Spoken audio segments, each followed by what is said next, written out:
அதே மாதிரி ஒரு உயிர் அல்லாஹ் தஆலா வந்து பிறக்க செய்றாங்க இந்த துனியாவுல. இது யாராச்சும் தடுக்க முடியுமா?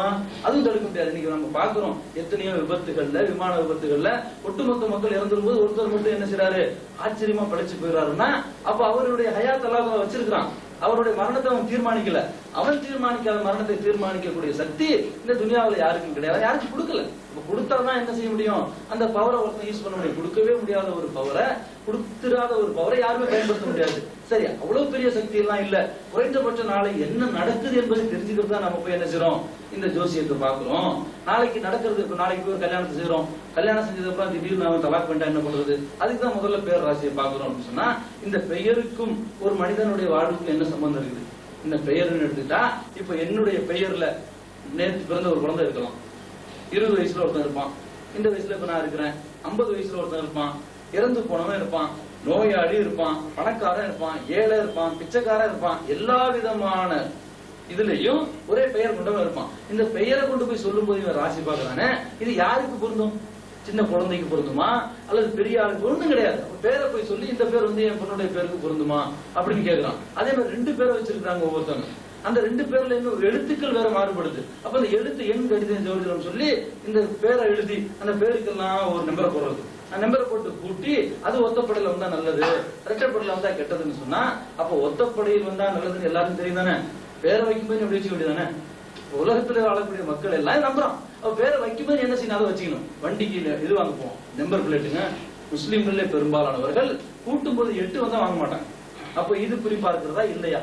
அப்ப இதனால நீ அல்லாஹ்வுக்கு இணை வைக்கிறியா இல்லையா? அல்லாஹ் தஆலா அந்த வண்டியில போகும்போதுதான் உனக்கு ஹயாத்துனா உண்டு, இல்லன்னா இல்லதான், முடிஞ்சு போச்சு, அந்த வண்டியில தான் இருக்குது அப்படின்னு சொன்னா, நீ அந்த 8 கூட்டி 8 வந்தாலும் சரி 9 வந்தாலும் சரி ஒன்னு அல்லாஹ் தஆலா கூட்டிட்டு போகதான் போறான். அப்ப அதுல இருந்து நீ தப்பிக்க முடியாது. அப்ப அந்த நம்பிக்கை உனக்கு இல்ல. 8 வந்துச்சுன்னா நம்ம அந்த வண்டி நல்ல முறையில் கொண்டு போய் சேர்த்துறோம், பெட்ரோல் தான் உனக்கா போய் சேர முடியும், அதெல்லாம் பார்க்க மாட்டான். அப்ப இந்த 8 என்று சொல்லக்கூடியதுல வந்து மற்ற மதத்தவர்கள் இருக்கக்கூடிய நம்பிக்கையா அப்படியே இவன் ஃபாலோ பண்றான். இன்னும் எப்படின்னு சொல்ல போனா, நமக்கு தெரிந்த ஒரு சகோதரர், அவர் இங்க இருக்கக்கூடியவர், அவர் ஊருக்கு போயிட்டு ஒரு 2 வீலரை வாங்குறாரு. இந்த 2 வீலரை வாங்கிட்டு அவர் சொல்றாரு, இந்த மாதிரி நான் நம்பர் வந்து கூட்டுனா 8 வராத மாதிரி நம்பர் சொன்னேன், அது 2000 ரூபாயை கேட்டான். என்ன அதுக்கு நான் கொடுத்துருக்கிறேன், அந்த மாதிரி நம்பர் வராமல் சொல்லுவோம். நான் சொன்னேன், ஒரு நம்பர் வந்ததுக்கு அப்புறம் ஏதாச்சும் கெடுதி வரும்னு சொல்லி நீங்க பயப்பட்டீங்களே, நம்பர் வர்றதுக்கு முன்னாலே 2000 ரூபாய் செலவு வச்சிருச்சு. இந்த நம்பர் வர்றதுக்கே 2000 ரூபாய் செலவு வைக்குதுன்னா வந்ததுக்கு அப்புறம் இன்னும் என்னென்ன செலவு வைக்குமோ, அப்ப இதை நீங்க சிந்திச்சு பார்க்க வேண்டாமா அப்படின்னு சொல்லி, இது ஒரு பல வருஷத்துக்கு மேல நடந்த சம்பவம். இந்த அளவு மார்க் அறிவு இல்லாத போது கூட அறிவுபூர்வமா நான் அதை சொன்னேன். அப்ப அறிவுபூர்வமா சிந்திச்சு பார்க்க வேண்டாமா? மார்க் ரீதியா கூட நான் சொல்லல. உங்களுக்கு வந்து இந்த நம்பர் வரல இன்னும் கைக்கு, அப்ப வேற நம்பர் வாங்க 2000 ரூபாய் மிச்சம். இந்த நம்பர் வாங்குறதுக்கு என்ன செய்றீங்க, 2000 ரூபாய் செலவு பண்றீங்க. அதுக்கப்புறம் அவரோட உடனே மாத்திட்டாரு. இப்படி இல்ல அதுக்கெல்லாம் இல்ல, அந்த மாதிரி நம்பிக்கை எல்லாம் இல்ல, அந்த மாதிரி இருந்தாலும் ரீவேல்யூ விற்க முடியாதான். அந்த ஒத்தப்படையில இருந்தா எவனும் வாங்கிக்குவான், ரெட்டப்படை இருந்தா யாரும் வாங்க மாட்டாங்க அப்படின்னு சொல்லி அவர் என்ன செஞ்சாரு, அதை வந்து மாத்திட்டாரு. அப்புறம் விற்க போகும்போது 2000 ரூபாய் நஷ்டமாயிட்டு போகுது. அந்த 2000 ரூபாய் போகுது, அப்புறம் 2000 ரூபாய் கம்மி, 2000 கம்மினா யாரும் எடுத்துக்குவான். அப்ப 2000 ரூபாய் நீங்க இங்க அப்புறம் விற்கிறத கருத்துல கொண்டு இங்க வாங்கி இங்க இழக்கிறது நீங்க பெரிய ஈமானாச்ச. அப்ப 2000 ரூபாயோட ஈமான் சலிசா போச்சா? பாவி, மறுமையில இந்த நரகத்துல தூக்கி அல்லாஹ் தஆலா இந்த இணை வைத்ததன் காரணமாக நரகத்துல தூக்கி போடும்போது இவன் சொல்லுவான், அல்லாஹ் தஆலா சொல்லி காட்டுறான் திருமறையில, இந்த பூமி இருக்குது, இந்த பூமி என்பது எவ்வளவு பெருசு, இந்த பூமியை முழுவதும் நம்ம பார்க்கவே இல்லை, பார்க்கவும் முடியாது. ஒரு பக்கம் பார்த்தா ஒரு பக்கம் இருட்டாகும். அப்ப முழுக்க முழுக்க இந்த பூமியை நம்முடைய பார்வையால் பார்க்க முடியாத இந்த பூமியை, இந்த பூமியில வந்து மிக மிக சொற்பமாக இருக்கக்கூடிய ஒரு 100 ஏக்கர், 100 ஏக்கர் இந்த பூமிக்கு பெருசா? எனக்கு பெருசு, உங்களுக்கு பெருசு. இந்த பூமிக்கு 100 ஏக்கர் பெருசு கிடையாது. 100 ஏக்கர் சொல்லக்கூடிய இந்த பூமியில மிக மிக ஒரு முடியை போன்றது. அந்த மாதிரி ஒரு 100 ஏக்கருக்கு ஒரு சொந்தக்காரனா இருந்தா அவனை நம்ம என்ன சொல்றோம், மிராஸ்தார்ங்கிறோம், அவன் பெரிய எஜமானுங்கிறோம், அவன் பெரிய ஜமீன்தாருங்கிறோம், இன்னும் என்னென்ன பேர் ஊருக்கு ஒரு பேர் வச்சிருப்பாங்க. அப்ப இந்த மாதிரி நம்ம பாராட்டக்கூடிய ஒரு பெரிய பணக்காரன் ஒரு 100 ஏக்கருக்கு சொந்தக்காரனமா இருந்தா இவன் பெரிய பணக்காரங்கிறோம். ஆனா அல்லாஹ் தஆலா என்ன சொல்றான், 100 ஏக்கர் இல்ல, 200 ஏக்கர் இல்ல, இந்த அமெரிக்கா இல்ல, இந்த ஐரோப்பா இல்ல, ஆசியா இல்ல, இந்த ஒட்டுமொத்த பூமியே இவனுக்கு சொந்தமாக தன்னுடைய கைவசம் இருக்குது. இந்த பூமி எல்லாம் எனக்கு வந்து கைவசம் இருக்குது, பூமி எனக்கு சொந்தம். அப்ப அல்லாஹ் தூக்கி என்ன நரகத்துல போடப்போது அல்லாஹ் பாதுகாக்கணும். அந்த சமயத்துல நான் என்ன சொல்லுவேன்னா, யா அல்லாஹ் இந்த பூமி முழுவதும் எனக்கு சொந்தமா இருக்கு, இதை நீ வச்சுக்க, என்ன இதுல இருந்து விட்டு. அப்ப அல்லாஹ் தஆலா கிட்ட இருக்கக்கூடிய அந்த நரகம் இருக்குது, அது மிக மிக கொடுமையானது. அதனுடைய வெப்பத்துடைய காற்றை வந்து இவன் கண்டாலே அதுல இருந்து வெருண்டோடுவான். ஆனா விட மாட்டாங்க மலக்குகள். அப்ப வெருண்டோடக்கூடிய அவ்வளவு பெரிய மோசமான நெருப்புல இருந்து இவன் பாதுகாத்துக் கொள்வதற்கு இவன் இங்க வந்து என்ன செய்யறான், 2000 ரூபாய் பெருசா பார்க்கலாம். 2000 ரூபாய் வந்து ரீவேல்யூ பாக்குறான். ஆனா பாவி இந்த 2000 ரூபாய் செலவு பண்ணி நீ வாங்கக்கூடிய நம்பர், நீ இணை வைக்கக்கூடிய இந்த குறிப்பா இருக்கக்கூடிய இந்த விஷயம் உனக்கு அந்த நரகத்துக்கு கொண்டு போச்சுன்னா இந்த பூமியை உன்னுடைய கைவசம் தான் நீ கொடுத்துருவ. அதே மாதிரி இன்னொன்னு இருந்தாலும் கொடுத்துருவாங்க. நல்லா இருக்கும் 2 பூமி. அதே மாதிரி இன்னொன்னு இருந்தா கூட என்ன செய்வா, அதையும் கொடுத்துருவா. அதுல இருந்து பாதுகாப்புன்னு சொன்னா இங்க நம்ம வாங்கக்கூடிய ஒரு 2 வீலர், நம்ம வாங்கக்கூடிய ஒரு 4 வீலருக்கு எந்த நம்பர் இருந்தாலும் பிரச்சனை இல்ல. அல்லாஹ் தஆலா எனக்கு விதிச்சதுதான் நடக்கும். குல் லை யுஸிபனா மா கதபல்லாஹு லனா. அல்லாஹ் தஆலா எங்களுக்கு எதனை விதித்திருக்கிறானோ அதுதான் நடக்கும். அதை தவிர வேற ஒன்று நடக்க போறது கிடையாது, வேற ஒன்று வரப்போறது கிடையாது. என்னுடைய மகளுக்கு யார் மருமகன் என்று அல்லாஹ் தஆலா விதித்திருக்கிறானோ அவன் தான் வந்து கல்யாணம் பண்ணுவான். அவன் 3 வருஷத்தை தலாக் விடணும்னு அல்லாஹ் நாடி இருந்தா நிச்சயமா அப்படிதான் நடக்கும். நல்ல முறையில வாழ்க்கை இன்னும் பாக்குறோம். எத்தனையோ பேர் கல்யாணம் ஆன கொஞ்ச நாள்ல மௌத்தா போயிடுறான், கல்யாணம் ஆகி கொஞ்ச நாள் தலாக் ஆயிடுறான். இவங்க எல்லாரும் என்ன செய்றாங்க, அந்த ஹஜ்ரத்துட்டு போய் நல்ல நாள் பார்த்து நல்ல நேரத்தை பார்த்து தான் என்ன செய்றாங்க, இந்த கல்யாணத்தை செய்யறாங்க. ஆனாலும் இவர்கள் நடக்கக்கூடிய விஷயங்கள், நாளைக்கு நடக்கக்கூடிய இவர்கள் எல்லாம் அறிந்தவர்கள் என்று நம்புகிறார்களே, இந்த நம்பிக்கையை தான் அல்லாஹ் தஆலா சொல்றான். இந்த நம்பிக்கை யார் இடத்தில் இருக்கிறதோ, யார் போய் இந்த மனிதனுக்கோ அல்லது இந்த சிலைக்கோ அல்லது ஹஜ்ரத்துமார்களுக்கோ ஆலிமார்களுக்கோ மறைவான விஷயம் தெரியும், நாளை நடக்கக்கூடிய நன்மை தீமை இவர்கள் உங்களுக்கு சொல்லுவார்கள் அப்படின்னு சொன்னா இது யாருக்குரிய பவர்? இது ஒருத்தன் போய் குறிப்பாக்குறதுனால மற்றவங்களுக்கு நஷ்டமா? இந்த உலகத்துல பெரும்பாலானவர்கள் போய் ஜோசியம் பாக்குறாங்க, போய் ஜாதகம் பாக்குறாங்க, போய் குறி பாக்குறாங்க, பால் பாக்குறாங்க. இதனால பக்கத்து வீட்டுக்காரங்க எந்த நஷ்டமும் கிடையாது. அதே மாதிரி இணை வைக்கிறதுனால நஷ்டம் கிடையாது. அதனால தான் அல்லாஹ் தஆலா 4 விஷயங்களை 2 விஷயங்களை பிரிக்கிறான். இந்த மதுவும் சூதும் மற்றவர்களுக்கு பாதிப்பை ஏற்படுத்தும், குறைந்தபட்ச குடும்பத்தில் உள்ளவர்களுக்கு பாதிப்பை ஏற்படுத்தும். ஆனா இந்த இணை வைத்தலும் குறிப்பார்த்தலும் உங்களுக்கு வந்து அல்லாஹ்வை வந்து மறுக்கக்கூடிய ஒரு காரணமா இருக்கிறதுனால இது மிக பெரும் பாவமா இருக்குது. ஷைத்தானின் விஷயங்களிலேயே அருவருக்கத்தக்க விஷயமா இருக்கு. அறிவுபூர்வமா சிந்திச்சு பார்த்தா அல்லாஹ் என்று ஒருத்தன் இருக்கிறான்னு ஒருத்தன் நம்புனான்னு சொன்னா, அப்ப அல்லாஹ் தஆலா நமக்கு விதிச்சதுதான் நடக்கும்னு சொன்னா இவன் போய் ஜோசியம் பார்ப்பானா? அப்ப இவன் ஜோசியம் பார்க்க மாட்டான். இவன் ஜோசியம் பார்க்காம இருக்கிறதுக்கு ஒரு முஸ்லீமுக்கு எது காரணமா இருக்கணும்? இந்த ஆயத்து காரணமா இருக்கணும். அறிவு அப்புறம் அறிவு எல்லாம் நம்ம சொல்ல முடியாது. அறிவை தான் நான் ஒத்துக்குவேன் அப்படின்னு சொன்னா முட்டா. அறிவுபூர்வமா நம்ம எல்லாத்தையும் ஒத்துக்கிறோமான்னா நிச்சயமாக கிடையாது. அறிவுபூர்வமாக நம்ம எத்தனையோ விஷயங்களை நம்ம என்ன செய்யறோம், அதை நம்ம வந்து விலக்கிதான் வச்சிருக்கோம். அறிவுபூர்வம் எந்த ஒரு பொருளையும் ஒரு குறை என்று ஒன்று இருக்கணும். இந்த ஒரு பொருளையும் ஒரு குறை என்று இருக்கணும். ஆனா அது குறை கிடையாது, அதுதான் நிறை. அப்ப அறிவுபூர்வமான விஷயத்திலையும் அந்த அறிவை விட்டுட்டு ஒருத்தன் எப்ப நம்புறானோ அப்பதான் அவன் அறிவாளி. அப்ப எல்லா விஷயங்களும் அறிவை கொண்டுதான் நான் நம்புவேன் அப்படின்னு சொன்னா அதற்கு நம்ம பல உதாரணங்களை நம்ம பார்க்கலாம். இன்னைக்கு உலகத்திலே நம்ம என்ன செய்யறோம்னு கேட்டா முட்டாள்தனமான ஒரு சில விஷயங்களை, நம்மளுடைய குழந்தை இருக்குது. இப்ப இந்த குழந்தைக்கு வந்து நம்ம எடுத்து கொஞ்சம் அந்த குழந்தை என்ன செய்யுது, மலமோ ஜலமோ நம்ம மேல கழிச்சிருச்சு அப்படின்னா இது உலகத்துல மனிதன் விரும்பக்கூடிய ஒரு செயலா? ஒரு மணிக்கு உட்கார்ந்து இருக்கிறீங்க, உங்க மேல ஒருத்தர் வந்து மலத்தை போடுறாரு, விட்டுருவீங்களா? விட மாட்டோம். அவன் என்ன செய்வோம், குறைந்தபட்சம் அவனை ஏசுவோம், இல்லாட்டி அடிப்போம். அவன் பைத்தியக்காரனால தான் விடுவோம். ஆனா இந்த குழந்தை வந்து நம்ம மேல அந்த மலமோ ஜலமோ கழிச்சுட்டா நம்ம சிரிக்கிறோம். இது என்ன ரொம்ப விரும்பத்தக்க செயல் சிரிக்கிறியா நீ? அது என்ன ரொம்ப சுத்தமான பொருளா? கிடையாது. ஆனா என்ன அறிவு என்ன செய்யுது, நம்மளுடைய குழந்தை அதை அப்படிதான் செய்யும். அப்படி நம்ம விளங்கிட்டதுனால அதை நம்ம என்ன செய்யறோம், ஏற்றுக்கொள்கிறோம். அப்ப அல்லாஹ் என்று ஒருத்தர் இருக்கிறான் அப்படின்னு நம்ம நம்பிட்டா அவன் சொல்லக்கூடிய ஒரு சில விஷயங்கள் அறிவுக்கு பொருந்தாட்டி நம்ம என்ன செய்யணும், அதை நாம் ஒத்துக்கொள்ளணும். அதான் நம்பிக்கை, அதான் அறிவாளி கலவி. அதையும் நான் அறிவுபூர்வமா செஞ்சுப்பேன் அப்படின்னா யாரும் மூமினா இருக்க முடியாது. அல்லாஹ் பார்க்காம எப்படி விசுவாசம் பண்றீங்க? அறிவாளி தான் நீ பார்த்து விசுவாசம் பண்ணணும். நான் சொல்ற ரூம்ல போய் டிவி இருக்க பாத்துருவாங்கன்னு சொல்லி போய் பாக்குறாரு, இல்ல இருக்குது, இவர் பைத்தியக்காரன் சொல்லுவோம். இல்லாத ஒன்றை இருக்கின்ற ஒருத்தன் நம்மனா அவன் துன்யாவில் பைத்தியக்காரன். ஆனா அல்லாஹ் இல்ல, இவன் பார்க்கல. ஆனா அல்லாஹ்வுடைய வல்லமையை பார்க்கறான், அல்லாஹ்வுடைய ஆயத்துக்களை பார்க்கறான், அல்லாஹ்வுடைய இந்த பூமியை பார்க்கறானா அவன் அதை கொண்டு நம்புறானா அவன் தான் அறிவாளி. ஆனா பகுத்தறிவாளின்னு சொல்லிட்டு அல்லாஹ் இல்லைன்னு வேற சொல்லுவான். அப்ப அவன் பகுத்தறிவாளி, அவன் இன்னும் பகுக்கவே ஆரம்பிக்கல. அப்புறம் எல்லாம் ஆராயறதுக்கு அப்ப பகுக்கவே அவன் ஆரம்பிக்கலன்னு சொல்லும்போது அவன் நம்ம கம்பேர் பண்ண நமக்கு நேரம் பத்தாது. இப்ப இந்த அடிப்படையில் நம்ம சிந்திச்சு பார்த்தோம்னு சொன்னா ஒருத்தன் போய் ஜோசியம் பார்க்க கூடாது என்று அல்லாஹ் சொல்லிட்டானா அதிலிருந்து இவன் விலகி கொள்ளணும். பஜித்தனி பூ அல்லாஹ் சொல்றான், அதிலிருந்து நீங்கள் விலகி கொள்ளுங்கள், உங்களை நீங்கள் காத்துக் கொள்ளுங்கள். அல்லக்கும் துஃப்லிஹூன். இதன் மூலம் நீங்க என்ன உங்களுக்கு கிடைக்கும், வெற்றி கிடைக்கும். இதன் மூலம் நீங்க சித்தி பெறுவீங்க.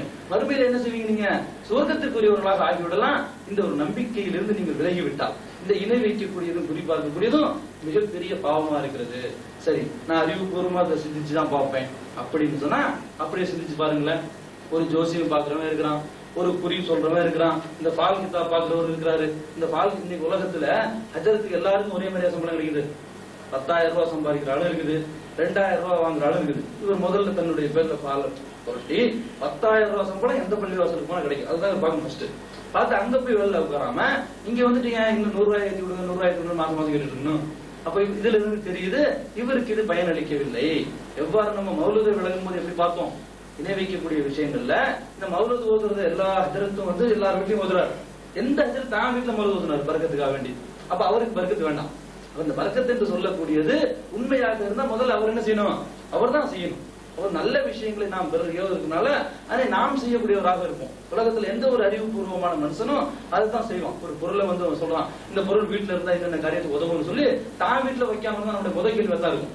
முதல் நம்ம என்ன கேட்போம் அப்படின்னு சொன்னா, ஒரு டாக்டர் இருக்கிறான், நீங்க வாங்க உங்களுக்கு எல்லாம் அந்த முடி வரக்கூடிய மருந்து தரேன். தலையில முடி இல்லாத அவருக்கு யோசிச்சுக்கணும்னா, முடி இல்லாதவருக்கு வந்து டாக்டர் சொல்றான், வாங்க நான் ஒரு மருந்து தரேன், இது தடவுனா முடி வந்துடும் சொல்லி போய் பார்த்தா டாக்டர் முக்கால்வாசி ஏரியா காலியா இருக்குது. அந்த முதல் நம்ம என்ன கேட்போம், ஏன் டாக்டர் நான் ஒண்ணு கேட்டா கோச்சிக்க மாட்டீங்களே, ஏன் நீங்க ஏன் இதை பயன்படுத்த கேட்போமா கேட்க மாட்டோமா? அப்ப இந்த கேள்வியை அறிவுபூர்வமான கேள்வி ஒரு ஹஜ்ரத்துல போய் நம்ம கேட்கல. ஏன் எதிர்த்து இந்த மௌலிதி உங்க வீட்டுல ஓதுறது இல்ல, கேட்டவர் யாரு? கேட்டிருக்கீங்களா? இல்ல, இனிமே கேளுங்க இன்ஷா அல்லாஹ். அப்ப இந்த அடிப்படையில் நம்ம சிந்திச்சு பார்த்தோம்னா அறிவு இங்கே மழுங்கி போயிடுது. அப்ப நம்ம நல்லா சிந்திச்சு பார்த்தோம்னு சொன்னா, இந்த ஜோசியை பார்க்கக்கூடிய ஒருவன் தனக்கு பார்த்துக்கணும். கிளி ஜோசியம் பார்ப்பான், உட்கார்ந்துட்டு இருப்பான். மத்தியானம் மணி 12 இருக்கும், காலையில 8 மணிக்கு உட்கார்ந்துருப்பான். என்னங்கன்னா ஒண்ணு காணும், இன்னைக்கு காலையில 8 மணிக்கு வீட்டு வந்து புறப்படுற நீ உன் பேர் ராசியை முதல்ல பார்த்து எங்க போய் உட்கார்ந்தா ஜோசியம் பார்க்கறது ஆள் வருவான். வர்றவனை பார்த்து இவன் நம்ம கிட்ட வருவானா இல்லையா? குறைந்தபட்சம் இவன் ஜோசியம் பாக்குறான், அவன்கிட்ட போய் நம்ம பாக்குறோம். இது வந்து அறிவுபூர்வமா.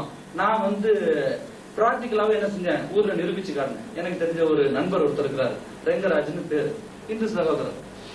அப்ப அவர் வந்து மார்க்கெட் ஓரளவு தெரிஞ்சுட்டு வர்றாரு. அவருக்கு விளங்க வைக்கணுங்கிறதுக்காக நான் சொன்னேன், இதெல்லாம் வந்து பொய் அப்படின்னு சொன்னேன். ஆனா என்ன செய்யல, அவர் அதை நம்பல. இப்ப நான் சொன்னேன், இந்த கிளி ஜோசியம் என்று சொல்லக்கூடியது இருக்குது, இது வந்து அவன் வந்து பழக்கி வச்சிருப்பான். இந்த கிளிய 2 கோணத்துல பழக்கி வச்சிருப்பான். ஒண்ணு வந்து எப்படின்னு கேட்டீங்கன்னா, இந்த கிளிக்கு வந்து நெல் வச்சிருப்பான் இந்த கையில. இந்த கிளியை திறந்து விட்டுட்டு அவன் சீட்டு எடுத்து போட்டுட்டே இருக்கும். இவன் கையில இருந்து ஒரு நெல்மணியை கீழே தட்டுவான். அந்த சீட்டை போட்டு வந்து என்ன செய்யும், நெல்லை எடுத்துட்டு உள்ள ஓடிடும். ஆனா இது நம்ம கவனிக்கவே மாட்டோம். இன்னும் கவனிங்க. இன்னொன்னு வந்து எப்படின்னா, ஓசை தட்டுனா போதும். அந்த 19க்குள்ளார என்ன இருக்குன்னு இவனுக்கு தெரியும் தானே.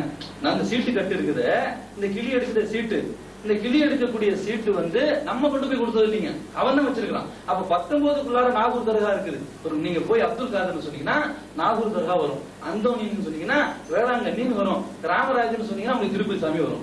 ஏன் 18ல இது, 19ல இது, 20ல இதுன்னு அவனுக்கு தெரியும்.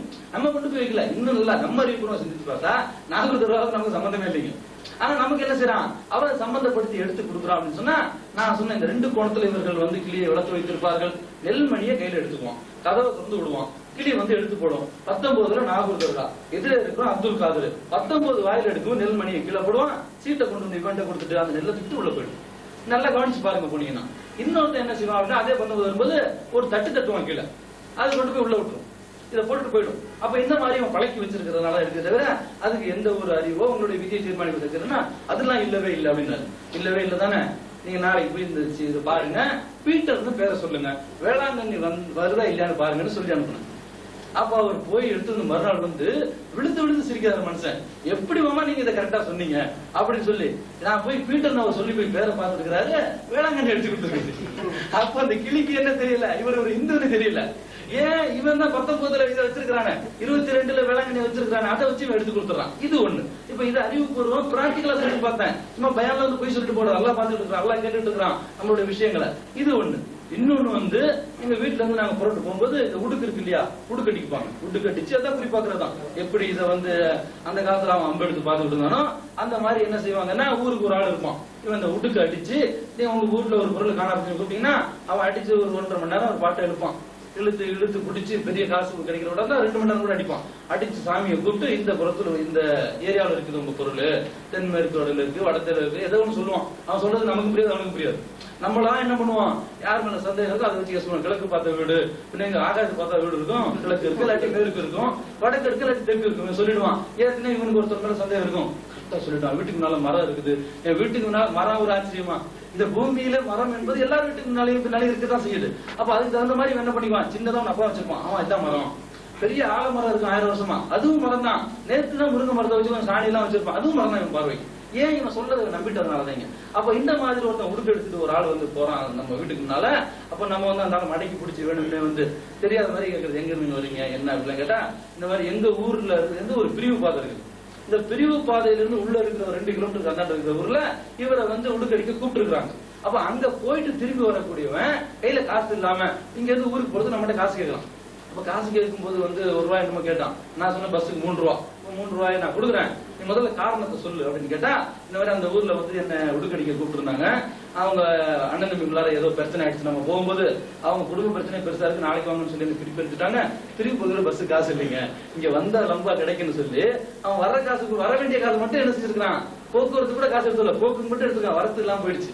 அப்ப போக்கு என்ன ஆயிடுச்சு, மறுபடி நடையா மாறிடுச்சு. அப்ப நான் சொன்னேன், எங்க உடுக்கடிக்கக்கூடிய நீங்க அங்க போனீங்க, போகிறதுக்கு முன்னாலே நீங்க வந்து உடுக்கடிக்க போற இடத்துல பிரச்சனை நடக்கும் உங்களுக்கு தெரியுமா தெரியாதுன்னா, இதெல்லாம் எப்படி தம்பி நமக்கு தெரியும், அப்ப எங்க போய் பாக்குறீங்கன்னா, இதெல்லாம் சும்மா எங்க அப்பா செஞ்சுட்டு இருந்தாரு, நான் சும்மா இருந்தாலும் என்னை விடுறது இல்ல, சரி வருமானம் கிடைக்கும் நான் செஞ்சுட்டு இருக்கிறேன். அப்ப அவர்கள் என்ன செய்யறாருன்னு சொன்னா உண்மையை ஒத்துக்கொள்கிறார். உண்மையை ஒத்துக்கொள்ளாத நிறைய பேர் இருக்கிறான், ஆனாலும் ஒரு சிலர் பேரு நீங்க போய் கேட்டீங்கன்னா உண்மையை ஒத்துக்கிறாங்க, இதுல ஒண்ணும் கிடையாது, எங்களுக்கு அந்த அறிவும் கிடையாது, நம்ம சும்மா இருந்தாலும் அவங்க விடுறது இல்ல, வந்து 50 ரூபாய் கொடுத்து 100 ரூபாய் கொடுத்து அடிச்சு சொன்னா காசு கொடுத்தா எவனும் செய்ய மாட்டான். இறை நம்பிக்கையுடைய இஸ்லாத்தை படித்த இந்த மார்க்கத்தை படித்து குரானை எல்லாம் கரைத்து குடித்தோம் என்று சொல்லக்கூடிய ஆலிம்கள் செய்யும் பொழுது அவன் அல்லாஹ்வை மறுக்கக்கூடியவன், அவனுக்கு எந்த ஒரு நம்பிக்கையும் கிடையாது, ஒரு நேர்வழியும் கிடையாது, ஒண்ணு படிப்பறிவும் கிடையாது, அறிவுபூர்வமா சிந்திச்சு பாக்குறதுக்கு ஒரு கல்வி அறிவாச்சிருக்கான கழுது அது கூட அவனுக்கு கிடையாது. அப்ப இந்த மாதிரி வந்து கீழ்த்தரமா இருக்கக்கூடிய ஒரு சிலர் செய்யறதை நம்ம குறை சொல்ல கூடாது, அவர்களுக்கும் ஹிதாயத்துக்காக நம்ம துவா செய்யணும், அவர்களையும் நம்ம கூட்டி என்ன செய்யணும், நம்ம இந்த மாதிரி வந்து துவா செய்யணும் அவர்களுக்காக.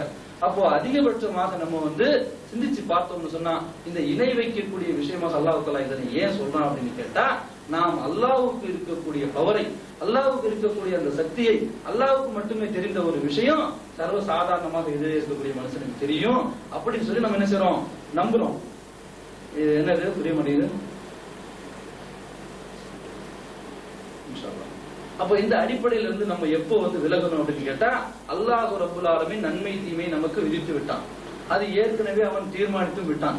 அதிலிருந்து நாம் எப்போதும் என்ன செய்யக்கூடாது, நம்பிக்கை இழந்து விடக்கூடாது. அப்ப நம்ம ஒரு திருமணம் செய்ய போறோம், ஒரு திருமணம் செய்ய போறோம்னு சொன்னா நமக்கு சௌரியமான நாளை நம்ம பார்க்கணும். நமக்கு என்னைக்கு வந்து சௌரியப்படும், நம்ம வீட்டுல பல பிரச்சனைகள் இருக்கும், இன்னும் விவசாயிகளாக இருந்து அவர்களுக்கு விதைக்கக்கூடிய மாசம், அறுவடைக்கூடிய மாசம்னு சொல்லி மழை பெய்யக்கூடிய நாட்கள், இந்த மாதிரிலாம் நாட்கள் இருக்குது. ஒரு கவர்மெண்ட் ஆபீசரா இருந்தா அவருக்கு என்ன இருக்கும், ஞாயிற்றுக்கிழமை கூட ஒரு சில பேருக்கு என்ன செய்யும், ஏதாச்சும் ஒரு வேலை சும்மா இருக்கும், லீவ் போட முடியாத நாட்கள் இருக்கும். பேங்க்ல வேலை செஞ்சா பேங்க்ல வேலை செய்யக்கூடாது, கொஞ்சம் வேலை செஞ்சா அந்த அரை இறுதி ஆண்டு முழு இறுதி கணக்குன்னு சொல்லி கணக்கு பார்க்கக்கூடிய நாள் இருக்கும், அந்த நாள்ல லீவ் போட முடியாது. வெளிநாட்டுல இருந்தா இவனுக்கு வந்து அறுபது டிக்கெட் தர மாட்டான். இந்த மாதிரியான பிரச்சனைகளை அடிப்படையாக கொண்டு நம்ம சௌரியத்தை தான் நம்மளுடைய திருமணத்தை வச்சுக்கணுமே தவிர, நம்ம நேரடியாக போய் ஒரு ஹஜரத்துல போய் ஹஜரத்தை திருமணத்துக்கு ஒரு நல்ல நாளை பார்த்து சொல்லுங்க அப்படின்னா, நல்ல நாள் என்று ஒன்று தனிப்பட்ட முறையில் உலகத்தில் இருக்குதா? இப்ப இந்த நல்ல நாள் என்று ஒன்று இருக்குது என்று நம்புவதே இறைவனுக்கு மாற்றமானது. ஏன்னா அல்லாஹ் ரப்பல் ஆலமீன் ஹதீஸ் குத்ஸில சொல்றான், நபி ஸல்லல்லாஹு அலைஹி வஸல்லம் சொல்றாங்க, இந்த மனிதன் இருக்கிறானே காலத்தை குறை கூறுகிறான். என்ன செய்யறான், ஆதமுடைய மகன் காலத்தை குறை கூறுகிறான், காலத்தை குறை கூறுவதன் மூலம் என்னை வந்து நோவினை செய்கிறான். அப்போ காலத்தை ஒருத்தன் குறை சொன்னா அது அல்லாஹ்வுக்கு வந்து நோவினை செய்வதாக அமைதுன்னு சொன்னா சொல்லிட்டு சொல்றான், ஏன்னா காலத்தை நானே வந்து நிர்வகிக்கிறேன். அப்ப காலத்தை வந்து அல்லாஹ் தஆலா நிர்வகிக்கும் பொழுது இந்த மனிதருக்கு நல்ல நேரம், இந்த மனிதருக்கு கெட்ட நேரம் என்று ஒரு நேரத்தை விதிக்கல. நல்ல நேரம் என்று எல்லாருக்கும் ஒன்று இருந்துச்சுன்னா அந்த நாள்ல எல்லாருக்கும் நல்லது நடக்கும். அப்ப கெட்ட நேரம் கெட்ட நாள் ஒண்ணு இருந்தா எல்லாருக்கும் கெட்டதுதான் நடக்கணும். ஒரு நாள் கெட்ட நாள் இந்த தேதின்னு இருந்தா அந்த நாள்ல ஆரம்பிக்கக்கூடிய அத்தனை வியாபாரமும் தோல்வியடையும், அந்த நாள்ல போகக்கூடிய அத்தனை விமானங்களும் விழுந்துடணும், அந்த நாள்ல போகக்கூடிய வாகனங்கள்லாம் விபத்து காரணம். ஆனா அப்படி ஆகுதா? இல்ல. நல்ல நேரம் பார்த்து, நல்ல இது பார்த்து, அவர்கள் என்னென்ன சம்பிரதாயங்கள் வச்சோம் அதெல்லாம் பார்த்து அவன் அதை அனுப்புறான். அதுல வந்து 100 நல்ல முறையில போகுது, 1 விபத்துக்குள்ளாயிடுது. அப்ப இந்த இதுல இருந்தே நமக்கு தெரியுது, நீ நல்ல நாளை பார்த்தாலும் சரி, நீ பாத்தியா ஊத்தி அனுப்பினாலும் சரி, நீ எலுமிச்சம்பழத்தை டயரிங் கீழே வச்சாலும் சரி, நீ எதை செஞ்சாலும் அதற்கு ஒன்று ஒரு விதியை அல்லாஹ் தஆலா விதிச்சு வச்சிருக்கான். ஒரு வாகனமா இருந்தாலும், ஒரு உயிராக இருந்தாலும், இந்த பிறவனுடைய வியாபாரமா இருந்தாலும், இந்த நாள் இந்த வியாபாரம் திவாலா போகணும்னு அல்லாஹ் தஆலா நாடிட்டான்னு சொன்னா அதுல இருந்து உங்களுக்கு மாற்றவே முடியாது. ஆனா அதே சமயத்துல அல்லாஹ்வை மட்டும் வணங்கி அவனையே வந்து நம்பி இந்த மாதிரியான நம்பிக்கையிலிருந்து விடுபட்டு ஒருவன் அல்லாஹ்வை முழுமையாக நம்பிக்கை வைத்தால் அல்லாஹ் தஆலா அவனுடைய விதியை கூட உங்களுக்காக என்ன செய்வான், அவன் மாற்றக்கூடியவன். அது எப்படி ஏற்கனவே எழுதிட்டு போய் மாற்றுவான் அப்படின்னு சொன்னா, விதி என்று சொல்லக்கூடியது எப்படின்னு கேட்டீங்கன்னா, யார் ஒருவன் விதிக்கிறானோ அவன் விலக்குவதற்கும் உரிமை உடையவன். இப்போ ஒரு விதியை வந்து இந்த நாடு போட்டிருக்குது, ரிலீஸ் எல்லாம் இனிமே இல்ல அப்படின்னு சொன்னா இது ஒரு விதி. இது வந்து எனக்கு மட்டும் கொண்டு நான் போய் எழுதி வைக்க முடியுமா பக்கத்துல? நான் எழுத முடியாது. ஆனா அவன் என்ன செய்யலாம், நான் இந்த மனிதனை இந்த இதுக்கு விசாவுக்கு எடுத்துக்கிறேன் அப்படின்னு சொன்னா இது யாரும் தட்டி கேட்க முடியாது. அப்போ விதி வந்து எப்படி இருக்கும்னா, விதி என்று ஒன்று இருந்தால் விதிவிலக்கு என்று என்ன செய்யும், அதனுடனே இருக்கும். ஒரு கம்பெனி ஒண்ணு இருக்குது, அந்த கம்பெனில ஒருத்தர் வேலை செஞ்சுட்டு இருந்தா அந்த கம்பெனிக்கு ஒரு விதி போட்டிருப்பாரு. என்ன விதி? 3 வருஷத்துக்கு ஒரு வாட்டி டிக்கெட்டு, 700 ரூபாய் சம்பளம், 800 ரூபாய் சம்பளம், இந்த இத்தனை மணில இருந்து இத்தனை வரைக்கும் வேலை, இப்ப இதுக்கு நீ ஒப்புக்கொண்டாதான் நீ என்ன செய்ய முடியும், அந்த கம்பெனில வேலை செய்ய முடியும். அப்படி வேலை செய்து கொண்டிருக்கக்கூடிய ஒருத்தர் நீ வந்து 2 வருஷத்துல டிக்கெட் கொடு அப்படின்னு எல்லாம் செஞ்சு கேட்டா கொடுக்க மாட்டான். 1 வருஷத்துல கொடுக்க சொன்னா கொடுக்க மாட்டான். ஆனா அதே சமயத்துல அதுல ஒருத்தர் அவன் சொன்ன வேலையை நல்ல முறையில செய்யறது, அவன் அந்த முதலாளிக்கு மிகவும் ஓப்பாக நெருக்கமாக ஆயிடுறது. அப்படி ஆயிட்டு இருக்கும் 2 வருஷம் ஆகும்போது முதலாளி இந்த மாதிரி நான் ஊருக்கு போகணும் இருக்குது, கொஞ்சம் கஷ்டமா இருக்குது, நான் ஊருக்கு போயிட்டு வரேன்னா அவர் அந்த விதியை தளர்த்தி உங்களுக்காக என்ன செய்வாரு, அந்த விதி விலக்கு ஏற்படுத்தி உங்களுக்கு அந்த பாஸ்போர்ட் டிக்கெட் கொடுத்து ஊருக்கு அனுப்பலாம். இதை யாரும் கேட்கவும் முடியாது.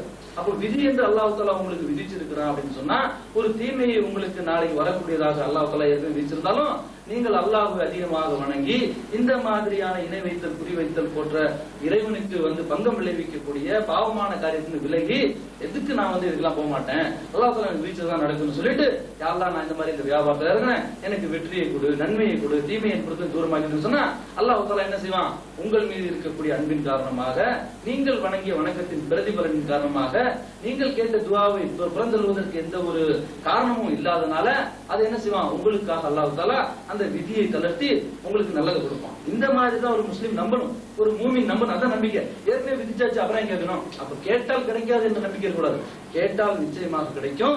ஆனா நம்மளோட நம்பிக்கை முழுக்க முழுக்க என்னவா இருக்கணும், அல்லாஹ்வின் மீது இருக்கணும். இப்ப இந்த நம்பிக்கை வந்து ஒரு மனுஷன் குறிப்பாக்க போகும்போது, ஒரு ஜோசியம் பார்க்க போகும்போது என்ன ஆயிடுது, அது வந்து தடம் புரண்டு போயிடுது. அல்லாஹ் என்று ஒருவன் இருக்க, அவன் தன்னுடைய விதியை தீர்மானித்திருக்க, ஒரு மனிதன் மட்டும் அதனை தெரிந்து வச்சிருக்கிறான்னா அதை தெரிந்து வைத்துக் கொள்வதற்கு மிகவும் தகுதியான மனிதன் யார்? அதை நம்ம சிந்திச்சு பார்க்கணும். இந்த பூமியில வாழக்கூடிய மனிதர்களிலேயே, வாழ்ந்து மடிந்து விட்ட மனிதர்களையே அல்லாஹ்வுடைய தூதர் நபிகள் நாயகம் ஸல்லல்லாஹு அலைஹி வஸல்லம் அவர்களை போல ஒரு உயர்ந்த மனிதரையோ ஒரு மாமனிதரையோ நாம் என்னுடைய மனதால் நம்ம யாரையும் ஒப்புக்கொள்ளவே மாட்டோம். அப்ப இவ்வளவு ஒரு சிறந்த அல்லாஹ்வுடைய தூதர் அவர் மறைவான விஷயங்களை அறிந்து வைத்திருந்தார்களா? அவர்களுக்கு நாளை என்ன நடக்கும் என்று தெரிந்திருந்ததா? அல்லது அப்படி அவர்கள் தெரிந்து வைத்திருந்ததா? சஹாபாக்கள் அவருக்கும் தெரியல, அவருக்கு தெரியுது, அவர் அறியாமல் இருந்தாலும் சஹாபாக்கள் கல்யாணம் பண்ணாங்க. போய் யார சொல்லலா, நாங்க கல்யாணம் பண்ண போறோம், ஒரு நல்ல நாளை பார்த்து சொல்லுங்க, அதை சொல்லல. நபி போய் கல்யாணம் பண்ணு சொன்னா நீ என்ன செய்ய, பொண்ணை பாரு, மகர குடித்தான் சொல்றாங்க. அவர் சட்டத்தை சொல்ல வந்த காரணத்திற்காக அவர் அல்லாஹ்வின் தூதரா இருக்கிறனால அதை சொல்றாங்க. இல்லைன்னா கல்யாணத்துக்கு தூதருக்கு என்ன செய்யறது, சம்பந்தம் இல்ல. அந்த பகுதியில திருமணம் செய்தவர்கள் எல்லாம் அப்துல் ரஹ்மான் இப்னு அவுஃப் பெரிய ஒரு பணக்காரர், அவர் கல்யாணம் பண்றாரு, ரசூல் ஸல்லல்லாஹு அலைஹி வஸல்லம் அவர் அழைக்கல. இப்ப கல்யாணத்திற்கு என்ன அவசியம் இல்ல, ரசூல் ஸல்லல்லாஹு அலைஹி வஸல்லம் அவசியமே இல்ல. அப்ப அந்த மாதிரியான ஒரு சகாபாக்கள் அந்த மார்க்கத்தை விளங்கி வச்சிருந்தாங்க. ஆனா இன்னைக்கு நம்ம ஹஜரத் இல்லாட்டி கல்யாணம் இல்ல. அப்ப அந்த ஹஜரத் தான் என்ன செய்யணும், நாளை பார்க்கணும், நகத்து பார்க்கணும், பேர் வைக்கணும், பேர் ராசி பார்க்கணும், அவர் தான் வந்து என்ன செய்யணும், துவா ஓதணும்னு சொல்லி முழுக்க முழுக்க ஒரு மாற்று மதத்தோட எந்த ஒரு மதத்தை சார்ந்து நாம் வந்து வாழ்ந்துட்டு இருக்கிறோமோ, எந்த மக்களுடைய பழக்க வழக்கங்களை சார்ந்து நம்ம வாழ்ந்துட்டு இருக்கிறோமோ அது கலாச்சாரம்லாம் இங்க வந்துருச்சுன்னு சொன்னா ரசூலுல்லாஹி ஸல்லல்லாஹு அலைஹி வஸல்லம் சொல்றாங்க, யார் ஒருவர் பிற மத கலாச்சாரங்களை பின்பற்றுகிறார்களோ அவர்களை சார்ந்தவர்களாகவே ஆகிவிடுறாங்க. சொன்னா நீங்க அப்படிதான் ஆகிப்போச்சு. ரெண்டுக்கும் வித்தியாசம் தெரியும். இவனும் அவன்கிட்ட தான் போறான், அவனும் இவன்கிட்ட போறான், அவனும் இங்க வர்றான், இவனும் அங்க போறான். அப்ப எந்த ஒரு வித்தியாசமும் தெரியல. அப்ப தொழுகை நோன்பு இது மட்டும்தான் வணக்கமானு சொன்னா இந்த குறிப்பார்த்தல் என்று சொல்லக்கூடியது இது எல்லா வணக்கங்களையும் பாலடிக்கக்கூடிய, எவன் ஒருவன் தனக்கு இணை வைக்கிறானோ அவனுடைய அமல்கள் எல்லாம் அழிந்து போய் அல்லாஹ் தஆலா சொல்றான். அப்ப அழிந்து போகக்கூடிய நம்மளுடைய அமல்களுக்கு இந்த ஒரு இணை வைத்தலும் குறிப்பார்த்தலும் ஒரு விஷயம் இருக்குன்னு சொன்னா, இந்த குறிப்பார்க்கிறது எந்தெந்த கோணத்துல நம்ம இருக்கு. ஒரு ஜோசியர்கிட்ட போய் நபி ஸல்லல்லாஹு அலைஹி வஸல்லம் போய் கேக்குறாங்க, யா ரசூலுல்லாஹ் இந்த ஜோசியத்தை பத்தி நீங்க ஏதாச்சும் சொல்லுங்களே அப்படின்னு சொன்னா நபி ஸல்லல்லாஹு அலைஹி வஸல்லம் சொல்றாங்க, ஜோசியமா அது ஒண்ணும் கிடையாது. அது கேக்குறாங்க நான் மக்கள் போய் ரசூலுல்லாஹ் கிட்ட கேக்குறாங்க, அனில் கஹானி ஜோசியம். போய் ஒருத்தர் போய் கேட்டா அவர் இது நடக்கும், இது நடக்காது, இத்தனை புள்ள பிறக்கும், இப்போ விசா வரும், இந்த மாதிரி எல்லாம் சொல்றாங்களே யா ரசூலுல்லாஹ், இதை பற்றி ஏதாவது சொன்னா கால லைஸ பி ஷைஇன், அது ஒண்ணுமே கிடையாதுப்பா, அது ஒண்ணுமே இல்லை அப்படிங்கிறாங்க. யா ரசூலுல்லாஹ் ஒண்ணுமே இல்லைன்னு நீங்க சொல்றீங்க, ஆனா அவர்கள் அறிவிக்கக்கூடிய ஒரு சில விஷயங்கள் நம்புற மாதிரி இருக்குது. இங்கதான் வந்து மனிதன் இடர்றது. இவ்வளவுதான் நம்ம பேசணும், ஆனா ஒரு சில விஷயங்கள் நம்ம பாக்குறோம். போய் கேட்டா மிகவும் சரியாகவும் தெளிவாகவும் அவர்கள் ஒரு சில உண்மைகளை சொல்றாங்களே, அவங்களுக்கு எப்படி தெரியும்? ஒரு ஊரை விட்டு நம்ம போறோம், நம்ம போன உடனே நம்மளுடைய பேரை சொல்லி கூப்பிடுறான், அல்லது நம்மளுடைய இத்தனை பிள்ளைங்க அவனுக்கு 2 ஆம்பளை பிள்ளை ஒரு பொம்பளை பிள்ளைன்னு சொல்றான், கேன்சர்ல வந்துட்டேன்னு சொல்றான், அவன் எப்படி சொல்றான்? அப்ப இந்த மாதிரியான சொல்லக்கூடிய இந்த வார்த்தைகள் அதற்கு பின்னால சொல்லக்கூடிய எல்லாத்தையும் நம்ம நம்புற மாதிரி இருக்குது. அப்ப இந்த வார்த்தைகள் அவன் எப்படி யார சொல்லலாம் சொல்றான் அப்படின்னு கேட்டா அதற்கு நபி ஸல்லல்லாஹு அலைஹி வஸல்லம் சொல்றாங்க, இது ஒன்றும் பெரிய விஷயம் கிடையாது. ஷைத்தான் வந்து ஷைத்தானுடைய சகோதரர்களுக்கு எவன் வந்து இந்த ஜோசியம் பாக்குறானோ அவன் ஷைத்தான், மனித உருவத்தில் இருக்கிற ஷைத்தான். ஜின்னில இருக்கக்கூடிய ஷைத்தான் என்ன செய்வான்னா, மலக்குகள் தங்கள் மத்தியிலே பேசிக்கொண்டு செல்லக்கூடிய விஷயங்களை கேட்டு வந்து அவருடைய உள்ளத்திலே போட்டு விடுகிறான். அப்போ நீங்க போய் அங்க உட்கார்ந்தீங்கன்னா ஜோசியக்காரனுக்கு பார்த்தோன்னே இவன் கேன்சல் வந்திருக்கான்ற உள்ளத்துல என்ன செய்யும், ஒரு எண்ணம் அந்த சைத்தான் மூலம் ஏற்படும். அது மட்டும்தான் உண்மை. அதுக்கப்புறம் சொல்றது எல்லாம் போய் இந்த ஒரு உண்மையை மட்டும் நீங்க பிடிச்சுக்கிட்டு அதுல 100 பொய்யா அவன் கலக்குறான், அதை நீங்க சிந்திச்சு பார்க்க வேண்டாமா? அதையெல்லாம் கலந்துடுறானே. அப்ப நீங்க அப்படியே அவன் சொல்லுவதெல்லாம் உண்மையாக இருந்தாலும் அதை தெரிஞ்சுக்கிட்டு நீங்க என்ன செய்ய போறீங்க? நாளைக்கு மரணம் இருக்குன்னு ஒரு ஜோசியக்காரன் சொல்றான், தடுக்க முடியுமா?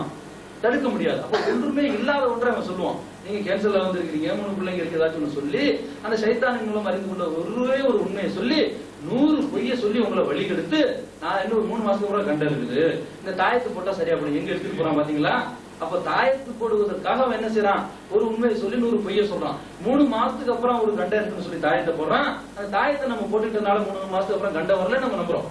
உண்மையிலே கண்டம் என்பது இருந்ததுன்னா ஒண்ணு கிடையாது. எந்த விதமான ஒரு ஆபத்தும் வந்து ஒரு மனுஷனுக்கு நாளை நடக்க இருப்பதை இவன் கண்டுபிடிக்கவே முடியாது. அப்படி அந்த நம்பிக்கையில போய் இவன் தாயத்தை வாங்கி தப்புல கட்டிக்கிறான்.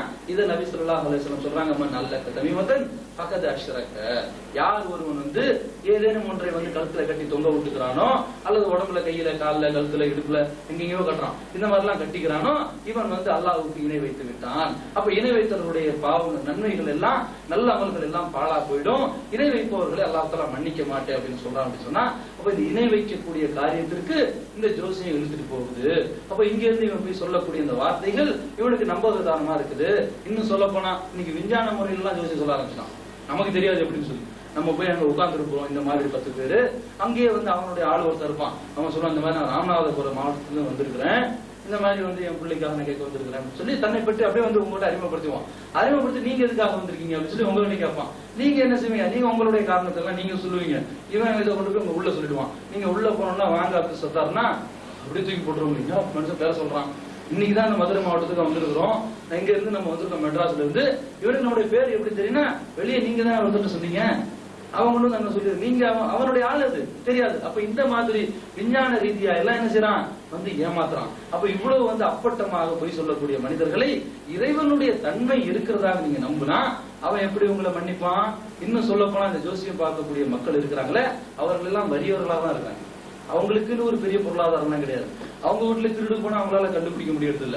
அப்ப இந்த அளவு வந்து நமக்கு அறிவுபூர்வமா கண்ணு முன்னாலேயே நம்ம சிந்திச்சு பாக்குறது இல்லை. அப்ப இவ்வளவு வந்து மோசமா இருக்கிறான், இவ்வளவு பெரிய ஆராய்ச்சி பண்ணி எல்லாம் வந்து ஜோசியம் சொல்றான் அப்படின்னா விஞ்ஞான முறையில அவன் ஒரு கோடியா காசு எங்க கிடைக்கும் அங்க பார்த்து நம்மகிட்ட 5-10 கலையறான் அப்படின்னு நம்ம என்ன செய்யறது இல்ல, சிந்திச்சு பாக்குறது இல்லை. அப்ப சின்ன சின்ன விஷயங்கள் எல்லாம் மற்ற மதங்கள்ல இருக்கக்கூடிய விஷயத்தை பின்பற்றி செல்லக்கூடிய நாங்கள் அல்லாஹ் தஆலா நிரந்தரமாக நரகமாக்காமல் ஒரு ஷைத்தானுடைய செயல் என்று சொல்லி இருக்கக்கூடிய அந்த மதுவை எப்படி ஹராம் என்று விளங்கி அதை அருந்தக்கூடியவர்களுக்கு எல்லாம் நாம் அறிவுரை சொல்லுகிறோமோ, எவ்வாறு ஒரு சூது அது வந்து அல்லாஹ் தஆலா ஹராமாக்கி இருக்கிறான், அது வந்து ஷைத்தானுடைய செயல்னு சொல்லி இருக்கிறான், அருவருக்கத்தக்க அசிங்கமான செயல்னு சொல்லி இருக்கிறான்னு விளங்கி அந்த சூதில் இருக்கக்கூடிய பல்வேறு முகங்களையும் அறிந்து, லாட்டச்சீட்டா இருந்தாலும் சரி, அவன் காசு வச்சு வரண்டாலும் சரி, அல்லது ரேஸ்ல போய் குதிரையில கட்டினாலும் சரி, இன்னும் பிற கிரிக்கெட்ல போய் கட்டினாலும் சரி, இதெல்லாம் வந்து ஹராம்னு சொல்லி ஷைத்தானுடைய விளையாட்டுகள்னு சொல்லி இதையெல்லாம் நாம் அறிந்து எப்படி விளங்கி வச்சிருக்கிறோமோ, அதே மாதிரி அல்லாஹ்வுக்கு இணை வைத்தலாக அமையக்கூடிய இந்த குறி பார்த்தல், இந்த சகுனம் பார்த்தல்,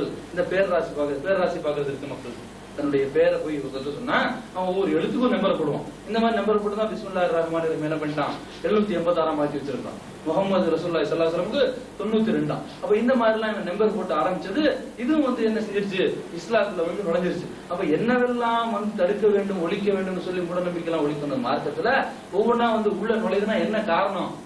ஒரு வீட்டுக்குள்ளார வந்து ஒரு 4 பேர் வந்து நுழையறானா என்ன காரணம்? ஒண்ணு அதனுடைய வீட்டுக்கு வாசல் இல்லாம இருக்கணும், அல்லது பாதுகாப்பு இல்லாம இருக்கணும். அப்ப இந்த மார்க்கத்துல வந்து பாதுகாக்கக்கூடியவர்கள் அந்த விளக்கத்தை ஒழுங்காக சொல்லாதனாலையும், இந்த மக்கள் கிட்ட அதை பற்றி அறிவு இல்லாமல் போயிட்ட காரணத்தினாலையும் மிக மிக மோசமான விளைவுகள் எல்லாம் பேர் ஜோதிடம், எண் ஜோதிடம், ராசி பலன் சொல்லி எல்லாமே வந்து இது எவ்வளவோ விளக்கங்களை சொல்லிட்டு போலாம். ஆனால் புரிந்து கொள்வதற்கு இது போதும், ஏன்னா நேரம் ஆயிட்டு இருக்கிறதுனால இவ்வளவு எல்லாம் போறதுக்கு என்ன காரணம்னா அறிவு மக்கள் மத்தியில குறைஞ்சு போச்சு. அறிவு மக்கள் மத்தியில எப்போ குறைஞ்சு போகுமோ இந்த மாதிரியான தீமைகள்லாம் வந்து நுழைஞ்சிருன்னு சொல்லி அப்துல் ஜரீர் நினைக்கிறேன் ஒரு சஹாபி, பேர் நினைவு இல்லை. இந்த சஹாபி வந்து ஒரு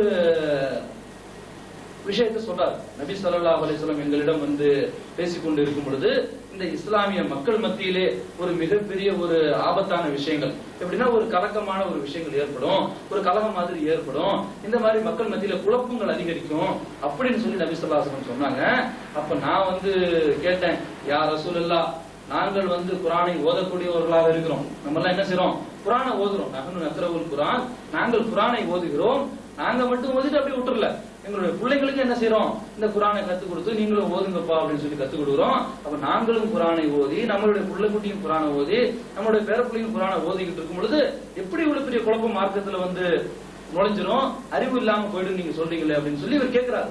ரசூல் ஸல்லல்லாஹு அலைஹி வஸல்லம் சொல்ற நோக்கம் என்னன்னா, மக்கள் மத்தியில இருந்து கல்வி அறிவு குறைஞ்சு போயிடும், கல்வி வந்து உயர்ந்து போயிடும், குழப்பங்கள் அதிகரிக்கும் அப்படின்னு சொல்லும் பொழுது இந்த சஹாபி கேட்கிறார், ரசூலுல்லாஹ் தானே சொல்றாங்க, அப்படிதான் நடக்கும் நம்பல. இவர் கேட்கிறாரு, அது எப்படி யார சொல்ல முடியும்னா, அப்போ வந்து இவர் சொல்றாரு, நாங்க குரானை ஓதுறோம், எப்படி கல்வி இல்லாம போயிடும். அப்ப நபி ஸல்லல்லாஹு அலைஹி வஸல்லம் அழகான உதாரணம் சொல்றாங்க, யூதர்களும் கிறிஸ்தவர்களும் தங்களுடைய வேதங்களை அன்றாடம் ஓதுவதை நீங்கள் பார்க்கவில்லையா?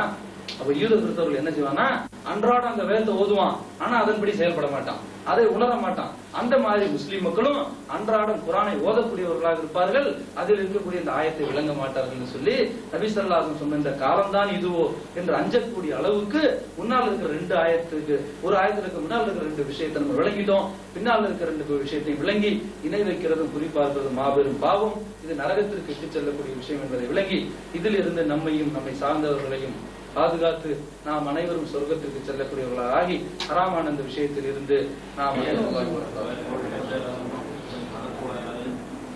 அல்ஹம்துலில்லாஹ் நஹ்மதுஹு வ நஸ்தஈனுஹு வ நஸ்தக்ஃபிருஹு வ நு'மினு பிஹி வ நதவக்கலு அலைஹி வ நஊது பில்லாஹி மின் ஷுரூரி அன்ஃபுஸினா வ மின் ஸய்யிஆத்தி அஅமாலினா من يهده الله فلا مضل له ومن يضلل فلا هادي له واشهد ان لا اله الا الله وحده لا شريك له واشهد ان محمدا عبده ورسوله اما بعد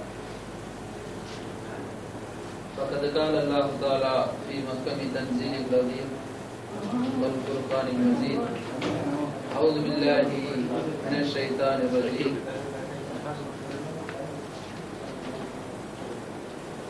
يا أيها الذين آمنوا اتقوا الله وذروا ما بقي من الربا إن كنتم مؤمنين لعن رسول الله صلى الله عليه وسلم آكل الربا موكله كاتبه وشاهديه وقال هم سواء. கண்ணியத்திற்குரிய எல்லாம் அல்ல அல்லாஹு ஜல்லஷானு தஆலாவின் நல்லடியார்களே, எனதருமை சகோதரர்களே, புனிதமிக்க இந்த ரமலான் மாதத்தில் அல்லாஹ்வுடைய மார்க்கத்தை அதன் தூய்மையான வடிவிலே அறிந்து அதன் அடிப்படையிலே நம்முடைய வாழ்வை அமைத்துக் கொள்ள வேண்டும் என்ற உயரிய ஒரு நோக்கத்திலே தினமும் நாம் இங்கே ஒன்று கூடி அவனுடைய மார்க்கத்தில் அவன் எதனையெல்லாம் நமக்கு அனுமதித்து இன்னும் எதனையெல்லாம் தடை செய்திருக்கிறான் என்பதை பற்றி ஹலால் ஹராம் என்ற தலைப்பின் கீழ் நாம் அன்றாடம் அறிந்து வருகிறோம். பொதுவாகவே மனித வாழ்வில் பொருளாதாரம் என்று சொல்லக்கூடியது ஏதேனும் ஒரு கோணத்தில் ஏதேனும் ஒரு அடிப்படையில் சம்பந்தப்பட்டதாக இருப்பதாக தவறான முறையில் ஈட்டப்படும் பொருளாதாரம் என்ற தலைப்பின் கீழ் நாம் விரிவாக பார்த்தோம். அப்படிப்பட்ட பொருளாதாரத்தின் மூலம் மட்டுமே இந்த வட்டி என்று சொல்லக்கூடியது சம்பந்தப்படும். இந்த வட்டி என்று சொல்லக்கூடியது இன்று உலகிலே பரவலாக சர்வ சாதாரணமாக, இன்னும் சொல்ல போனால் வட்டி இல்லாமல் எந்த ஒரு வியாபாரமும் நாம் செய்ய முடியாது, வட்டி இல்லாத எந்த ஒரு நிறுவனத்திலும் நாம் வேலையும் செய்ய முடியாது என்ற அளவிற்கு இந்த வட்டி வளர்ந்து பறந்து விரிந்து இந்த உலகத்திலே இருக்கின்ற காரணத்தினால் இதனை தவிர்த்து கொண்டு ஒரு முஸ்லிம் எப்படித்தான் வாழ முடியும்? இன்றைய காலகட்டத்திலே, இன்றைய சூழலிலே உலகம் உலகமயமாக்கல்கிறான், பொருளாதாரத்தை உலகமயமாக்குறேங்கிறான், இன்னும் என்னென்னமோ உலக வங்கின்னு சொல்லி கடனை தர்றான். இந்த மாதிரி எல்லாம் அவன் கொடுக்கக்கூடிய பணம் வங்கியின் மூலமாகவும் அந்த வங்கியின் சார்ந்த நாடுகளாகவும் அந்த நாட்டை சார்ந்த நிறுவனங்களாகவும் இன்று உலகளாவில் மலிந்து கிடக்கும் பொழுது இந்த வட்டி என்று சொல்லக்கூடியதை இஸ்லாம் என்ன சொல்லுதுன்னா, இந்த வட்டி ஒரு மிக பெரும் பாவம், இதை ஹராம் அப்படின்னு சொல்லி இஸ்லாம் மிக தெளிவாக திட்டவட்டமாக சொல்லி இருக்குது. அப்ப இவ்வளவு திட்டவட்டமாக சொல்லி இருக்கக்கூடிய வட்டியிலிருந்து நாம் ஒதுங்கி எவ்வாறு வாழ முடியும்? இது சாத்தியமா என்பதை நாம் இன்ஷா அல்லாஹ் இன்று வட்டி ஹராம் என்ற தலைப்பின் கீழ் பார்க்க போறோம்.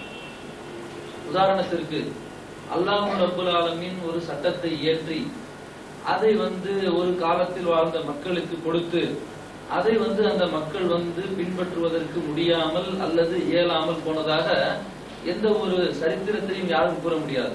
நமக்கு முன் சென்ற சமுதாயங்களுக்கு கூட அல்லாஹ் ரப்புல் ஆலமீன் ஒரு சில சட்டங்களை கொடுத்திருந்தான், பிறகு அதை மாற்றி அமைத்தான் என்று சொன்னால் அது நம்மால் பின்பற்ற முடியாது என்ற காரணத்திற்காக அல்ல. அதை விட ஒரு சிறந்த சட்டத்தையும் அல்லது நம் மீது அளவுக்கு அதிகமான அன்பும் கருணையும் உடைய அல்லாஹ் ரப்புல் ஆலமீன் அதிலே ஒரு சில மாற்றங்களை ஏற்படுத்தி அதை விட இலகுவான சட்டங்களை நமக்கு கொடுத்திருக்கிறான் என்றுதான் நாம் விளங்க வேண்டுமே தவிர இது யாராலும் முடியாது என்றோ இது போன்ற வாழ்வை அமைத்துக் கொள்ள முடியாது என்று அல்லாஹ் ரப்புல் ஆலமீன் ஆரம்பத்தில் ஒரு சட்டத்தை போட்டு பிறகு மாற்றியதாக நாம் நினைக்க கூடாது. உதாரணத்திற்கு இன்று நாம் பார்க்கிறோம், ஒரு சில நிறுவனங்களிலே பணியாட்களை வைத்து மிகவும் சிரமமான ஒரு சில வேலைகளை வாங்கி கொண்டு இருப்பார்கள். சில காலம் போன பிறகு அவனுக்கு தகுந்த மாதிரி அந்த வேலையிலே இலகுவாக அவனுடைய வேலையை அமைத்துக் கொள்வதற்கு ஒரு சில இயந்திரங்களை வாங்கி கொடுப்பார்கள். அந்த இயந்திரங்களை வாங்கி கொடுத்த காரணத்தினால் இந்த மனிதர்களால் இந்த வேலை இயலாமல் போய்விட்டது என்று நாம் நினைக்க மாட்டோம்.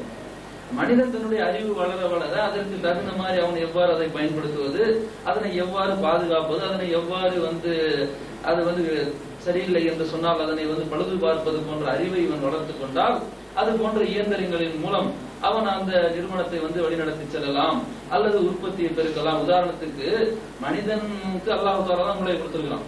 இந்த மூளை என்று சொல்லக்கூடியது அறிவு சம்பந்தப்பட்ட விஷயங்கள் இருக்குது. இதை இன்னைக்கு ஆராய்ச்சி பண்ணி பார்க்கலாம். எதையோ இந்த மூளையை கொண்டு ஆராய்ச்சி பண்ண மனுஷன் இந்த மூளையும் ஆராய்ச்சி பண்றான். இது என்ன அப்படின்னு சொல்லி ஆராய்ச்சி பண்ணி இவன் கண்டுபிடித்தது முடிவு என்னன்னு சொன்னா, இந்த மூளையில கோடிக்கணக்கான செல்கள் கொட்டி கிடக்கு. இது எதுக்கு இருக்குதுன்னு இன்னும் தெரியல, இது என்ன சம்பந்தம்னு தெரியல. ஆனா இதுல மனிதன் மிக சொற்பமாக பயன்படுத்துறது மட்டும் கண்டுபிடிச்சிட்டான். இவன் இதை யூஸ் பண்ணியிருக்கிறான். இந்த அறிவுல சில பகுதியை என்ன பண்ணிட்டான், பயன்படுத்திதான் இன்னைக்கு செவ்வாய் கிரகம் வரைக்கும் போயிருக்கிறோம். அப்படின்னா இது 100ல எத்தனை சதவீதம் இருக்கும் அப்படின்னு ஆராய்ச்சி பண்ணி பார்த்தா 4% என்று சொல்றோம். யாரு இங்க உட்கார்ந்து நம்மளுடைய அறிவு இல்ல, செவ்வாய் கிரகம் வரைக்கும் போயிட்டான விஞ்ஞானி, அவனுடைய அறிவில் அவன் எவ்வளவு பயன்படுத்தி இருக்கிறான் அப்படின்னு சொன்னா 4%. அப்படி என்று சொன்னால் இன்னும் எத்தனை 96% பயன்படுத்தி இனி வரக்கூடிய காலகட்டங்கள்ல இந்த மனிதன் எங்க போய் நிற்பாங்கிறத நம்மளால கற்பனை பண்ணவே முடியல. அப்ப இவ்வளவு எல்லாம் விஞ்ஞானத்துல முன்னேறி போய் கொண்டிருக்கக்கூடிய ஒரு காலகட்டத்துல வாழக்கூடிய நாம் இந்த மூளையை கொண்டு சிந்திச்சு இது ஒன்னும் சரிப்படுற மாதிரி தெரியல, இதை வச்சுட்டு ஒன்னும் முடியாது அப்படின்னு நம்ம நினைக்கிறதுக்கு முன்னால இந்த மாதிரியான கண்டுபிடிக்கக்கூடிய மூளையை கொடுத்த அல்லாஹ் ஏன் அவனே இந்த கண்டுபிடிப்புகளோடு மனுஷன் இந்த பூமியில் அனுப்பியிருக்க கூடாதா? விமானங்களோடு இந்த கம்ப்யூட்டர் யுகத்துல அல்லாஹ் தஆலா மனிதனை அனுப்பக்கூடாதுன்னா அப்படி அனுப்பும் பொழுது இதை இவன் கையாள தெரியாது. எப்படி இதை கையாளும்? இவனே உருவாக்குனாதான் இவன் கையாள முடியும். ஒரு கம்பெனி இருக்குது, அந்த கம்பெனி உடனே கம்ப்யூட்டர் வாங்கணும்னு சொன்னா நோட்டெல்லாம் குப்பையில போட்டு கம்ப்யூட்டர் வாங்கி இவன்கிட்ட கொடுத்தா இவன் ஒண்ணும் பண்ண முடியாது. அந்த கம்ப்யூட்டர் கூட ஒரு ஆள் வருவான், அவன் இதுல எல்லாமே அமைத்து கொடுத்தா தான் நீங்க என்ன செய்ய முடியும், அதை இயக்க முடியும். அதனால அல்லாஹ் தஆலா மனிதனுடைய அறிவு பெருக பெருக அதற்கு தகுந்த மாதிரி அவனுடைய வாழ்வை அமைத்துக் கொள்ள வேண்டும் என்று சொல்லக்கூடியதான் இன்றைய விஞ்ஞான முன்னேற்றங்கள், வங்கியின் பரிமாற்றங்கள், பணத்துடைய மாற்று நடவடிக்கைகள், கிரெடிட் கார்டுங்கிறான், என்னென்னமோ இருக்குது. அப்ப இந்த மாதிரி எல்லாம் இன்டர்நெட் காமர்ஸ்ங்கிறான், என்னென்னமோ சொல்றான். அப்ப இதெல்லாம் எங்க இருந்து வந்துச்சு? இதெல்லாம் ஒரு விஞ்ஞானத்தின் மூலம் வந்தது. அப்ப இந்த விஞ்ஞானத்துல இன்னைக்கு முன்னேற்றத்தின் அடிப்படையில வட்டி கலந்துருச்சு அப்படின்னா அப்ப அல்லாஹ் தஆலா கொடுத்த மூளையினால அல்லாஹ்வுடைய சட்டத்தை இயக்க முடியாமல் ஆகிவிடுமா? அப்படி என்று நாம் யோசிச்சு பார்க்கணும். வட்டி என்று சொல்லக்கூடியது சாதாரணமா ஒருத்தர் 1000 ரூபாயை கையில வச்சுக்கிட்டு நீ இந்த கஷ்டத்துக்கு 1000 ரூபாய் வாங்கிட்டு போ, 100க்கு 10 கொடுக்கறது தான் வட்டி நம்ம வழங்கக்கூடாது. இந்த வட்டி எந்த கோணத்திலே கலந்து கொண்டாலும் வட்டி தான். அதுக்கு நீங்க எந்த பேர் வேணாலும் வச்சுக்கலாம், அதுக்கு நீங்க போனஸ்னு வச்சுக்கலாம், இன்னும் என்னென்னமோ பேர்லாம் சொல்றான். இன்சூரன்ஸ் பாலிசி எல்லாம் எடுத்துட்டு போனீங்கன்னா அவன் என்ன பண்றான், அவன் உங்ககிட்ட இருந்து காசு வாங்கிட்டு உங்களுக்கு போனஸ் கொடுக்குறான். அவன் என்ன கம்பெனி வச்சு நடத்துறானா இல்ல அவன் நம்ம வேலை செய்யறோம் ஒண்ணும் கிடையாது. அப்ப அவன் எதுக்கு நம்மளுக்கு போனஸ் தேடுறான் தெரிய மாட்டேங்குது. நமக்கு காசு மட்டும் வந்தா போதும். நபி ஸல்லல்லாஹு அலைஹி வஸல்லம் ஒரு காலம் வரும், அந்த காலத்துல மனிதன் காசு வருதான்னு பார்ப்பான், எந்த வழியில வருதுன்னு பார்க்க மாட்டான். அப்ப அந்த மாதிரியான காலகட்டத்துல நாம் வாழ்ந்து கொண்டு இருக்கிறதுனால இந்த வட்டி நிரந்தர நரகத்துக்குரியது. அந்த ஆயத்தை நம்ம தெளிவா இன்ஷா அல்லாஹ் இறுதியாக பார்ப்போம். அப்போ வட்டி நிரந்தர நரகத்துக்குரியதாக இருக்கும் பொழுது அல்லாஹ் தஆலா நமக்கு அதனை ஹராமாக்கி இருக்கிறான்னு சொன்னா நாம் ஹராம் ஹலாலை ஆரம்பத்திலிருந்து பார்த்துட்டு வரோம். அதுல மிக மிக நம்ம ஹராம்னு சொன்னா உடனே நம்ம மனசுக்கு வர்றது பன்றியின் மாமிசம் தான். அன்றாடம் இதை சொல்ல வேண்டியதா இருக்குது. ஏன்னு கேட்டா அதை விளங்குற மாதிரி நம்ம எல்லாத்தையும் விளங்கல. ஒரு வன்றியின் மாமிசம் வந்து ஹராம்னு சொல்றான், அவன் சொல்றான் வன்றியின் மாமிசம் வந்து ஹராம் தான்ப்பா, இதை நான் என்ன பண்ணேன்னா கட் பண்ணி வேக வச்சு ஃப்ரை பண்ணி மசாலா எல்லாம் சேர்த்துட்டேன், இந்த மேல இருக்கிற மசாலா எல்லாம் அவனுக்கு ஹலால் தானே, உள்ள இருக்கிற இறைச்சி வந்து அவனுக்கு என்ன அப்படின்னு சொன்னா சாப்பிடுவோமா? சாப்பிட மாட்டான். அந்த மாதிரி அந்த வட்டியை என்ன பண்றான், போனஸ்னு ஒரு பேரை மசாலா பூசி சாப்பிடுங்கன்னா முஸ்லீம் வாங்கி சாப்பிடுவோம். அப்ப ஏன் அதை உணர்ந்தாலும் நாம் இதை உணரலன்னு சொன்னா ஷைத்தான் வந்து எடுத்துட்டு போறோம். அப்ப வேற வேற வாணியான பெயர்களை சொல்லி அல்லது இன்ன பிற காரணங்களுக்கு ஆசையூட்டி இந்த வழியில காசு வந்துடும், சீட்டு போட்டா காசு வரும், இன்னும் சொல்லி பலவித கோணங்கள்ல இந்த வட்டி நம்மளுடைய வாழ்வுல இன்னைக்கு சம்பந்தப்பட்டிருக்கிறத நம்ம யாரும் மறுத்து விட முடியாது. ஆனால் இது போன்ற உலகத்தில் நாம் வாழ்வதுதான் சாத்தியமா அல்லது இதில் எதுல எல்லாம் சம்பந்தப்பட்ட அல்லாஹ் நம்மளை குற்றம் பிடிப்போம், அதுதான் இங்க வந்து முக்கியம். இது நிச்சயமாக வரும். மதுவை பற்றி நாம் பார்க்கும் பொழுது மிக வந்து குறிப்பா நம்ம என்ன பார்த்தோம், இன்றைய மருத்துவத்துல மது இருக்குது. டாக்டர் கிட்ட போனோம்னா ஒரு ஆபரேஷன் பண்ணா முதல்ல ஒரு ஊசியை போடுவான், அதுல நாம் என்ன செஞ்சிருவோம், மதியை மயங்கி விடுவோம். அப்போ நாம் குற்றவாளியாயினா இல்ல. ஏன் நபி ஸல்லல்லாஹு அலைஹி வஸல்லம் சொன்ன அந்த 10 கேட்டகரியில நம்ம அதுல உடன்படல, நம்ம அந்த மயக்கத்தை நாடி போகல, நம்ம அந்த இன்பத்தை நம்ம அனுபவிக்கல, இதற்காக நம்ம போய் காசை கொடுக்கல, இதற்காக நம்ம என்ன செய்யல, நம்மளுடைய உள்ளத்தில் எந்த ஒரு நோக்கமும் அந்த மதுவின் தன்மையை உணர வேண்டும் என்பதாக இல்லை, மருத்துவ குறிக்கோள் தான் இருந்துச்சு. அதனால அல்லாஹ் குற்றம் பிடிக்க மாட்டாங்கிற மாதிரி இந்த வட்டி என்று சொல்லக்கூடியது நம்மளுடைய வாழ்வில் சம்பந்தப்பட்டாலும் நாம் அதில் எந்த கோணத்துல சம்பந்தப்பட்டிருக்கிறோம் அப்படி என்று பார்த்தா நபி ஸல்லல்லாஹு அலைஹி வஸல்லம் சொல்றாங்க, 4 வகைகளில் நீங்கள் அது சம்பந்தப்பட்டு விடாதீர்கள். அதுக்கப்புறம் இருந்தா உங்களுக்கு கேட்க மாட்டேன், ஏன் இந்த மாதிரிலாம் துனியா ஆகும், இந்த மாதிரியான சிக்கல்கள்லாம் வரும், இந்த மாதிரியான பொருளாதார வீழ்ச்சியும் எழுச்சியும் வரும் என்பது படைச்ச ரப்புல் ஆலமீனுக்கு நல்லாவே தெரியும் தானே.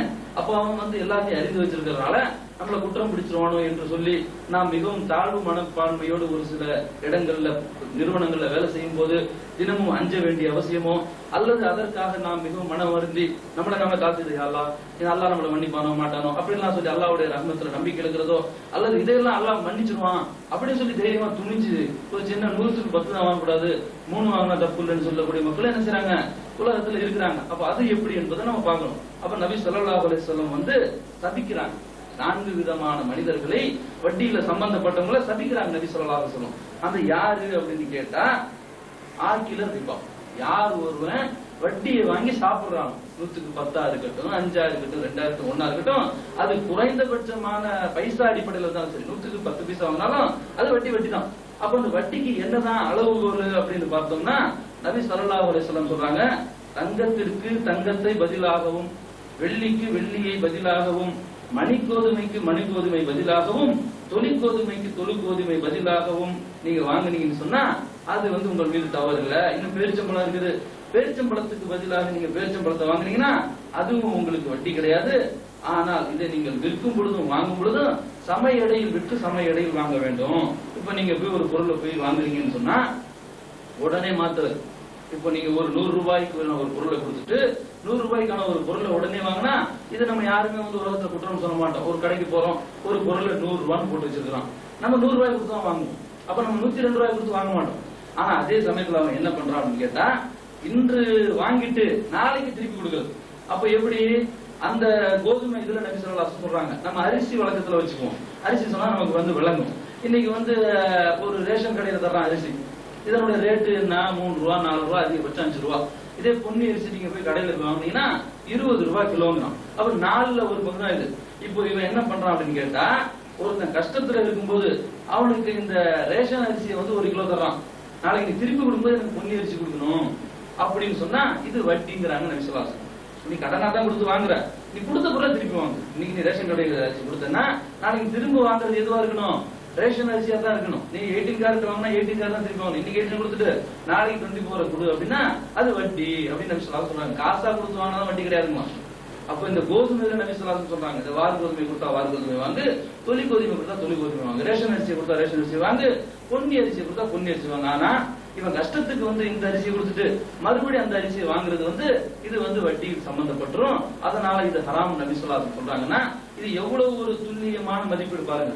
அப்ப இந்த ஒரு நூலிலை அளவுக்கு கூட என்ன செஞ்சிடக்கூடாது, ஒரு முஸ்லீமுடைய வாழ்க்கையில வட்டி வந்து சம்பந்தப்பட்டிடக்கூடாது.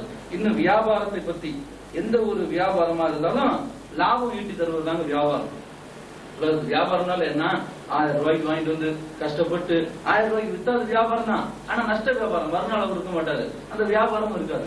அப்ப லாபத்தின் அடிப்படையில் தான் இந்த உலகத்துல என்ன செய்யுது, வியாபாரம் இருக்குது. அந்த வியாபாரங்கள்ல கடன் என்பது இன்றியமையாத ஒன்று. எங்கனாச்சும் ஒரு கோணத்துல என்ன செஞ்சிடும், கடன் இருக்கும். இன்னும் கடனே இல்லாத வியாபாரம்னு சொல்லி ஒரு சில வியாபாரங்களை சொல்லுவாங்க. ஆனாலும் அதுல என்ன செய்யும்னா மறைமுகமாக ஒரு சில கடன்கள் இருக்கும். ரொம்ப முக்கியமான ஆளுங்கிட்ட ஒரு கடன் இருக்கும், மாத சம்பளத்தை சார்ந்தவங்கிட்ட ஒரு கடன் இருக்கும். அப்ப இந்த மாதிரியான கடன்கள் எப்படி இருக்கும்னா வியாபாரத்தின் மூலம் தான் நீ லாபம் சம்பாதிக்கணும், கடனின் மூலம் லாபம் சம்பாதிச்சிடக்கூடாது. வியாபாரத்தின் மூலம் நீங்க லாபம் சம்பாதிச்சீங்கன்னா அந்த லாபம் உங்களுக்கு ஹலால், கடனுக்கென்று இன்னொரு லாபம் அது உங்களுக்கு வந்துருச்சு அப்படின்னு சொன்ன சொல்றாங்க. லாபம் ஈட்டி தரக்கூடிய ஒவ்வொரு கடனும் அது வட்டி தான் அப்படின்னு சொல்லி ஹாரிஸ் இப்னு அபி உசாமா ரலியல்லாஹு அன்ஹு அவர்கள் அறிவிக்கக்கூடிய ஹதீஸ் ஹாக்கிம்ல பதிவு செய்யப்பட்டிருக்குது. அப்போ இந்த வியாபாரமாக இவன் தன்னுடைய வாழ்க்கையில் அமைத்துக் கொண்டாலும் அதுல இவன் கடன் கொடுத்தால் அந்த கடன் மூலம் வட்டி வந்துடக்கூடாது. அந்த கடன் இன்னைக்கு 100 ரூபாய் பொருளை தர்றேன், நாளைக்கு நீ 110 ரூபாயை கொடு அப்படின்னு சொல்லி இவன் சொன்னான்னு சொன்னா இவன் 100 ரூபாயில ஏற்கனவே வியாபாரத்துல ஒரு 10% 20% லாபம் வச்சுட்டான். அதற்கு பிறகு இந்த 100 ரூபாய்க்கு 10 ரூபாய் சேர்த்து வாங்குறா அது வட்டி தான் அப்படின்னு சொல்றாங்க நபி ஸல்லல்லாஹு அலைஹி வஸல்லம். இன்னும் இதற்கு உதாரணமா சொன்னோம்னா நிறைய சொல்லிட்டு போகலாம். இன்னைக்கு சர்வசாதாரணமா மனுஷன் என்ன பண்றான், தவணை முறையில வியாபாரம் பண்றான், குத்தகைக்கு வாங்குறான், ஒரு நிலத்தை கொண்டு என்ன செய்யறான், குத்தகைக்கு விட்டுறான். குத்தகை 10 ஏக்கர் நீ வச்சுட்டு நீ எனக்கு 100 மூட்டை நெல்லை கொடுத்துடணும் ஒரு மாசத்துல ஒரு வருஷத்துலன்னு சொல்றான். அந்த ஒரு வருஷத்துல 200 விளைஞ்சு அவன் 100 கொடுக்கும் பொழுது ஒரு கஷ்டம் தெரியாது. ஏன்னா இந்த அளவுதான் மற்ற விதமான வார கணக்குன்னு சொல்லுவாங்க. இன்னொன்னு பங்குன்னு சொல்லுவாங்க. இந்த பங்கு எப்படின்னு கேட்டீங்கன்னா விளைந்து வந்த பிறகு நீ தீர்மானிக்கப்படும். 100 மூட்டை வந்துருச்சுன்னா உழைச்சவனுக்கு 50, உரியவனுக்கு 50ன்னு சொல்லுவாங்க. அல்லது 80, 20 எப்படி வேணாலும் முன்கூட்டியே ஒப்பந்தம் பண்ணிக்கலாம். எப்படி வேணாலும் நீங்க பண்ணிக்கலாம். அது இடத்துக்கு தகுந்த மாதிரி, அந்த மகசூலுக்கு தகுந்த மாதிரி, அந்த பொருளுடைய மதிப்பை பொறுத்து என்ன செய்யும் மாறுபடும். ஆனால் இவன் எதெல்லாம் இல்ல, அடுத்த வருஷம் மழை பெய்யுமா இல்லையா என்பது தெரியாது, நீ 100 மூட்டை எனக்கு கொடுத்துடணும் அப்படின்னு சொல்றது. தென்னை மரத்துல என்ன செஞ்சிருக்கும், பாலை தான் இருக்கும், இளநீர் இருக்காது.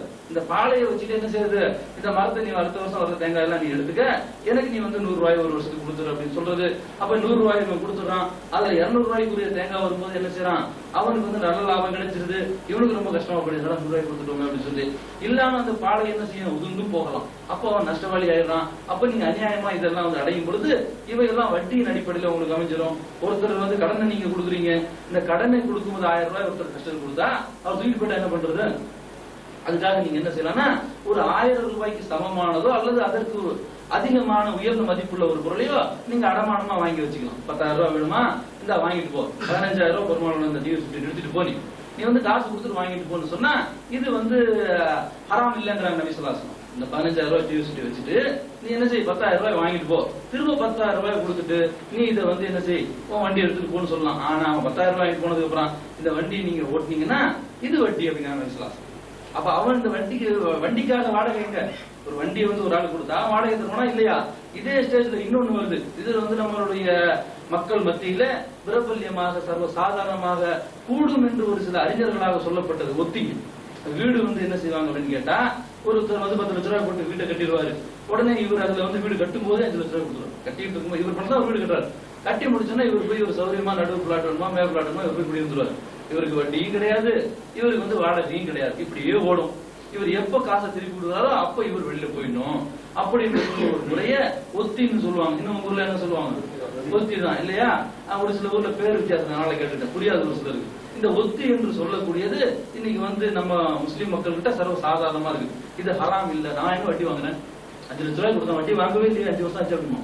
அப்ப வாடகை யார் கொடுக்கறது, அப்ப அந்த வீட்டை இன்னொருத்தர் விட்டா அவன் வாடகை வாங்குவானா இல்லையா, அப்ப அந்த வாடகை தான் இந்த வட்டி. அப்ப இதுவும் என்ன ஆயிடுது, இவன் கொடுத்த கடன் மூலம் இவன் வாடகை என்ற லாபத்தை சம்பாதிக்கிறான். அப்ப நீங்கள் கொடுக்கக்கூடிய ஒவ்வொரு கடனின் மூலமும் நீங்கள் செய்யக்கூடிய ஒரு வியாபாரத்தின் மூலமும் அந்த வியாபாரத்தின் அடிப்படையில் அல்லாத லாபத்தை தவிர மேலே ஒரு சில சதவீதங்கள் இணைந்து விடுமையானால் அது எல்லாம் வட்டி. இந்த கோணத்துல வரக்கூடிய வட்டியை எல்லாம் ஒருத்தன் சாப்பிடுறான். இப்படி சாப்பிட்டான்னா அவன் மீது அல்லாஹ்வுடைய சாபம் உண்டாகட்டும். ஆக்கிலு ரிபா, இதுதான் வட்டியை சாப்பிடுறது. வட்டியை சாப்பிடுறதுன்னு சொன்னா அது எந்த கோணத்துல நம்ம கொடுக்குற 100 ரூபாய் 100 ரூபாயா தான் திரும்பி வரும். ஆனா இதே சமயத்துல ஒரு 10 வருஷத்துக்கு முன்னால ஒருத்தர் 10,000 ரூபாய் கொடுப்போம். இன்னைக்கு அந்த 10,000 ரூபாய் ஒரு திருப்பி கொடுத்தா அன்னைக்கு 10,000 ரூபாயில வாங்கக்கூடிய ஒரு பொருளை இன்னைக்கு வாங்க முடியாது. அப்ப இந்த மாதிரி எல்லாம் வந்து காலம் கடத்தி தரக்கூடிய கடன்களை கொடுக்கறவங்களும் யோசிக்கணும். கொடுக்கறவங்க வாங்கிட்டோம் 10 வருஷத்துக்கு முன்னாடி நம்ம வாங்கணும், அன்னைக்கு ரேட் என்ன, இன்னைக்கு ரேட் நம்ம கணக்கு பண்ணி பார்த்தோம்னா இவர் கிரகத்தின் அடிப்படையில் கொடுத்துருக்கோம். இதுதான் நபி ஸல்லல்லாஹு அலைஹி வஸல்லம் காலத்திலேயே தங்கத்தின் அடிப்படையில் தான் என்ன செய்யணும். இன்னைக்கு உலக அளவு கடன் கொடுக்குறான்னா அவன் ஈரான் ரூபாயை கணக்கு பண்ணி ஒரு 15-20 வருஷத்துக்கு முன்னாடி ஈரான் கடன் கொடுத்தவன் இன்னைக்கு ஈரான் கடன் சூப்பரா தூக்கி கொடுத்து போடுறான், தங்க கிட்ட தூக்கி சொல்லி எத்தனை லட்சம் வேணாலும் கொடுப்பான். அப்ப அந்த மாதிரி கொடுக்குறது எந்த விதத்துல நியாயம்? அப்ப தங்கத்தின் அடிப்படையில் நீங்கள் வந்து அந்த வேல்யூஷன் மதிப்பை நீங்க என்ன செய்யுங்க, உறுதிப்படுத்தி எழுதிட்டீங்கன்னா அப்ப கொடுத்தவனுக்கும் பாதகம் இல்ல, வாங்குறவனுக்கும் நஷ்டம் இல்லைன்னு சொல்லி நபி ஸல்லல்லாஹு அலைஹி வஸல்லம் அதை நீங்கள் கடனை எல்லாம் எழுதி வாங்கிக்கங்க அப்படின்னு சொல்றாங்க. அப்ப இந்த எழுதி வாங்கக்கூடிய நேரத்திலையும் நீங்க சாட்சிகளை வச்சுக்கீங்க, ஏமாத்தாதீங்க, ஏமாறாதீங்க. ரெண்டுமே ஏன் கடன் என்று சொல்லக்கூடியது நீங்கள் வந்து இந்த உலகத்துல எவ்வளவு பெரிய பெரிய ஒரு அமலாக இருக்கக்கூடிய உயிர் தியாகம் செஞ்சா கூட அல்லாஹ் தஆலா எல்லா பாவங்களையும் மன்னிச்சிருவான், இல்ல கடனை தவிர, அப்படி என்று நபி ஸல்லல்லாஹு அலைஹி வஸல்லம் சொல்றாங்க. அப்ப நபி ஸல்லல்லாஹு அலைஹி வஸல்லம் வந்து ஆக்கிலுர் ரிபா என்று சொல்லக்கூடிய இந்த அல்லாஹ்வுடைய சாபத்திற்குரிய இதுல நாம் எந்த ஒரு கோணத்துல என்ன செய்யக்கூடாது, சம்பந்தப்பட்டு விடக்கூடாது. அப்ப கொடுக்கக்கூடிய கடனின் மூலம் லாபம் ஈட்டி தந்தாலும், நாம் செய்யக்கூடிய வியாபாரத்துல இன்னொரு இரண்டாவது லாபம் ஒன்று வந்தாலும், அல்லது நாம் ஒத்திக்கிட்டு சொல்லக்கூடிய நம்ம கொடுக்கக்கூடிய காசுல இருந்து மறைமுகமான வட்டி கலந்தாலும் இவையெல்லாம் வட்டியை உண்ணுவதாகத்தான் அமையும். இந்த மாதிரி உண்ணக்கூடியவர்கள் இந்த 4 கேட்டகரியில முதல் நம்பர்ல வர்றாங்க. ஃபர்ஸ்ட் ஆக்கிலுர் ரிபா, வட்டியை உண்ணக்கூடியவர்கள். அப்ப இதை எவெல்லாம் இந்த மாதிரி வட்டி வாங்கி சாப்பிடறானோ இவெல்லாம் வந்து அல்லாஹ்வுடைய சாபத்திற்கு உரியவன் அப்படின்னு நபி ஸல்லல்லாஹு அலைஹி வஸல்லம் சொல்றாங்க. அப்ப இன்னைக்கு நம்ம பார்க்கிறோம், ஒரு நிறுவனத்துல வேலை செய்யறோம். அந்த நிறுவனம் வந்து ஹலாலான ஒரு பொருளை என்ன செய்யுது, உற்பத்தி பண்ணி விற்குது, வெளிநாட்டுக்கு ஏற்றுமதி பண்ணுது. ஆனா அதே சமயத்துல அதுல வரக்கூடிய பங்கை அவன் என்ன செய்யறான், வட்டிக்கு விடுறான். அப்ப அங்க நம்ம வேலை செய்யறோம், அதுல இருந்து வர்ற காசு, இதுல இருந்து வர்ற காசை போட்டு நமக்கு சம்பளம் கொடுக்குறான். அப்ப அதை சாப்பிட்டவர்களாக நம்ம ஆகுமா? ஒருத்தர் வட்டியே தொழிலா நடத்திட்டு இருக்கிறாரு, நம்ம வீட்டுல கூப்பிட்டு ஒரு வீட்டுல ஒரு விருந்து கொடுக்குறாரு, இந்த மாதிரி நம்ம அந்த வட்டியை சாப்பிட்டு ஆகணும்னு சொன்னா அந்த வட்டியை நம்ம சாப்பிடறது இல்லைங்க. நம்மளுடைய பங்கு இதுல இருக்குதா? இல்ல. அப்ப எந்த ஒரு கோணத்துல இருந்தாலும் வட்டியை வாங்குவதற்கு நீங்கள் உடன்படக்கூடாது, வட்டியை வாங்குவதற்கு நீங்கள் உதவி செய்யக்கூடாது. தாவனும் அல்லது பிர்ரி வத்தக்குவா வலா தாவன் அல்லது இஸ்மி வல் உதுவான் சூரத்துல் மாயிதாவுல 2வது வசனத்துல அல்லாஹ் தஆலா சொல்றான், நன்மையான காரியங்களுக்கும் இறைச்சனுடைய காரியங்களுக்கும் நீங்கள் ஒருவருக்கு ஒருவர் உதவி செய்யுங்கள், பகைமையான காரியத்திற்கும் மோசமான கெட்ட எந்த ஒரு காரியமா இருந்தாலும் இறை மறுப்பான காரியத்துக்கு நீங்க ஒருத்தருக்கு ஒருத்தர் உதவி செய்யாதீங்க அப்படின்னு அல்லாஹ் தஆலா சொல்லியிருக்கிறான்னா, இந்த நிறுவனத்துல வட்டி வாங்குறதுக்கு நீங்களா உதவி செய்றீங்க? கிடையாது. அவன் வட்டி கொடுக்கறதுக்கு நீங்க உதவி செய்யல, அவன் வட்டி வாங்குறதுக்கு நீங்க உதவி செய்யல. நீங்க போனது அந்த ஹலாலான பொருளை அவன் வந்து ப்ரொடக்ட் பண்றான், அதை அவன் வந்து உள்நாட்டிலேயோ வெளிநாட்டிலேயோ விற்கிறான். இதற்காகத்தான் நீங்க போய் அந்த வேலையில போய் சேர்றீங்க. அதனால அவன் கொடுக்கக்கூடிய ஒரு சம்பளத்துல அவன் வட்டிக்கே வாங்கி அந்த காசுல எடுத்து கொடுத்தாலும் அது உங்களுக்கு என்ன ஆகாது, குற்றம் ஆகாது. ஆனா அதே கணக்குல கந்து கடையில போய் வேலை செய்யலாமா? பைனான்ஸ் இதுக்கு பேரு. பைனான்ஸ், அதாவது கந்து கடைக்கு என்ன பேருன்னு கேட்டா வட்டி கடை என்று தமிழ்ல சொல்லுவாங்க. அது பெரும்பாலும் வந்து முஸ்லிம்கள் கூட என்ன செஞ்சிருக்காங்கன்னா இந்த மாதிரி பைனான்ஸ் கடைகளை வச்சிருக்காங்க. ரம்ஜான் மாசத்துல கூட மற்ற மாசங்கள்ல கூட அவங்க என்ன செய்வாங்க, அதுல இருந்து முழுக்க முழுக்க வரக்கூடிய வருமானத்தை பள்ளிவாசலுக்கு கொடுக்கறதும், அப்போ அவங்க வந்து கஞ்சி காய்ச்சி ஊத்துறதும், அந்த வட்டியை பத்தி அந்த ஒரு சில ஊர்கள்ல ஒரு பள்ளிவாசலுக்கு இமாமா இருக்கக்கூடியவர் வந்து எதை பத்தி வேணாலும் பேசலாமா, ஆனா வட்டியை பத்தி என்ன செய்யக்கூடாது, பேசக்கூடாது. பேசினா மறுநாள் அங்க வேற இமாம் பேசிட்டு இருப்பார், அவர் இருக்க மாட்டார். அப்ப இந்த மாதிரி இமாமே மாத்திடுறாங்க. அப்ப இமாம் இந்த மாதிரி மாத்துறதுனால பயந்து போய் அவங்க என்ன பண்றாங்க, சரி அதையே நம்ம பேசிக்கிட்டு மக்கள் போனா போட்டோம் அப்படின்னு சொல்லி, நரகத்துக்கு போனா போட்டு சொல்லி அவங்க அதை பேசாமலே விட்டுறாங்க. அப்ப நன்றாக சிந்தித்து பார்க்க வேண்டும் அல்லாஹ்வுடைய நல்லடியார்களே, வட்டி என்று சொல்லக்கூடியதை அல்லாஹ் தஆலா ஹராமாக்கி இருக்கிறான். அது யார் சாப்பிடுறாங்களோ அவங்களுக்கு நிரந்தர நரகமாக்கி இருக்கிறான்னு சொன்னா இதை கண்டிக்கக்கூடியவர்கள் யார்? மார்க்கத்தை அறிந்தவர்கள். அப்ப அந்த மார்க்கத்தை அறிந்தவர்கள் அந்த ஊரை சார்ந்தவங்க வந்து என்ன செய்றாங்க, பேசாதன்னு கண்டிக்கிறாங்க.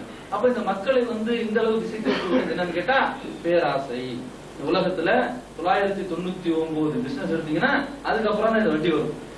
அப்ப இவ்வளவு அனுமதிக்கப்பட்ட வியாபாரங்கள் இருக்கும் பொழுது அதுல எல்லாம் குறைந்த லாபம், இதுல வந்து அதிகமான லாபம். இந்த அதிகமான லாபத்திற்கு ஆசைப்பட்டு இவர்கள் செய்யக்கூடிய இந்த வட்டியினால என்ன பாதிப்பு? ஏன் அல்லாஹ் தஆலா ஹராமாக்கணும்? என்னுடைய 1000 ரூபாய் எடுத்துட்டு போய் நான் ஒருத்தனுக்கு கொடுக்குறேன், அவன் அதுல இருந்து ஒரு 500 ரூபாய் லாபத்தை சம்பாதிச்சு எனக்கு 100 ரூபாய் கொடுத்தா தப்பா?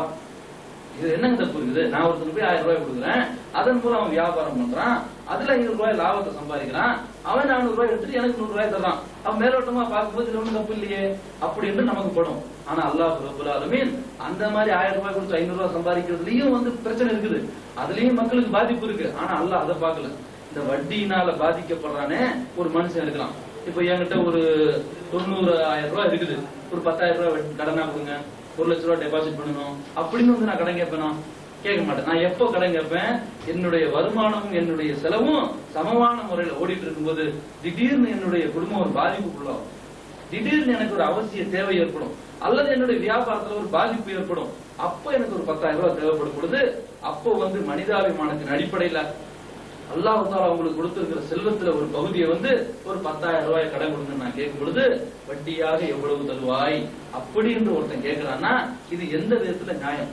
அல்லாஹ் தஆலா சொல்றான், அல்லாஹ் தனக்கு கொடுத்த பொருளில் இருந்து அல்லாஹ்வின் பாதையில் நீங்கள் செலவு செய்யுங்கள். வபிம்மா ரஸக்னாஹும் யுன்ஃபிகூன். அல்லாஹ் தானே அந்த 1 லட்ச ரூபாய் அவனுக்கு கொடுத்து வச்சிருக்கான். இவனுக்கு ஒரு வியாபாரத்துல ஒரு சரிவு அல்லாஹ் தானே ஏற்படுத்தினான். இதே அல்லாஹ் தஆலா நாடி இருந்தா உனக்கு இந்த நிலைமையும் அவனுக்கு இந்த நிலைமையும் ஆக்குவதற்கு எவ்வளவு நேரம் பிடிக்கும்? அப்ப அல்லாஹ் ஒருத்தரை கொண்டு ஒருத்தருக்கு செல்வத்தை கொடுத்து உங்களை பரிசோதிக்கிறான். இல்லாட்டி அவன் நேரடியாக எல்லாத்தையும் கொடுத்துட்டு போயிடுவான். அப்ப அந்த மாதிரியான சோதனை இருக்கக்கூடிய ஒரு முஸ்லீம், அல்லாஹ் எனக்கு நிறைய கொடுத்துருக்கிறாப்பா, இந்த 10,000 15,000 கொண்டு போ, நீ வந்து உன்னுடைய பிரச்சனையை சமாளி, அதற்கு பிறகு உனக்கு வாய்ப்பு கிடைக்கும் போது கொண்டு வந்து கொடு அப்படி என்று சொல்லி கொடுக்காமல் அந்த நேரத்தில் என்ன செய்யறான்? 100க்கு எவ்வளவு தருவ, அதுவும் அந்த வட்டியை முதல்ல எடுத்துருவது. மாசத்திற்கு பிறகுதானே வட்டி என்பது. வட்டியின் அடிப்படையில் அவன் கணக்குல பார்த்தாலும் ஒரு மாசத்துக்கு பிறகுதான் எடுக்கணும். அவன் ஃபர்ஸ்ட் எடுத்துக்கணும். எடுத்துட்டு 15,000 ரூபாய் கொடுத்தானா அதுக்குரிய வட்டியை முதல்ல எடுத்துட்டு 13,500 அப்படி ஒரு மாசம் முடிச்சு கொண்டு வந்து கொடுக்கும்போது 15,000 கொண்டு வந்து கொடுக்க சொல்லி அந்த நேரத்துல கேட்கணும். அதே மாதிரி உடல்நிலை சரியில்லாம ஆஸ்பத்திரியில கொண்டு போய் அட்மிட் பண்ணிடுவான். அவனுடைய சம்பளம் 2,000 ரூபாய்க்கு அது மாசம் மாசம் செலவாயிடும். அப்படி இருக்கும் திடீர்னு 15,000 ரூபாய் இருந்தாதான் ஆபரேஷன் நடக்கும், 20,000 ரூபாய் நடந்தா ஆபரேஷன் நடக்கும்னா இந்த மாதிரியான நேரத்துல ஒருத்தன் கடன் கேட்பான். அந்த மாதிரி ஒருத்தன் கடன் கேட்டு வந்தா அவர்களுக்கு நான் அளித்தவற்றிலிருந்து நீ கொடுத்து உதவுன்னு அல்லாஹ் சொல்றான். அந்த நேரத்துல போய் நீ எவ்வளவு வட்டி தருவ, இவ்வளவு கொடுத்தாதான் நான் தருவேன் அப்படின்னு சொல்றான்னா இவன் ஒரு மனுஷனா? இவனை மனிதனுடைய இதுல வந்து சேர்க்க முடியுமா? இவன் ஒரு மனிதாபிமானம் உள்ள மனிதனாக இருந்திருந்தா இவன் என்ன செய்யணும்? 15,000 ரூபாய் கடனா கொடுத்துட்டு அல்லாஹ் எனக்கு நிறைய கொடுத்துருக்கான்பா, நீ 10,000 ரூபாய் திருப்பி கொடு, 5,000 ரூபாய் சும்மா வச்சுக்க அப்படின்னு சொல்லணும். சரி, அந்த அளவுக்கு உனக்கு உள்ளதுக்கு மனசுலாட்டியும் குறைந்தபட்சம் நீ கடனா கொடுக்கலாம். சரி, இந்த மாதிரி கொடுக்கறதானே பாதிப்பு ஏற்படுது.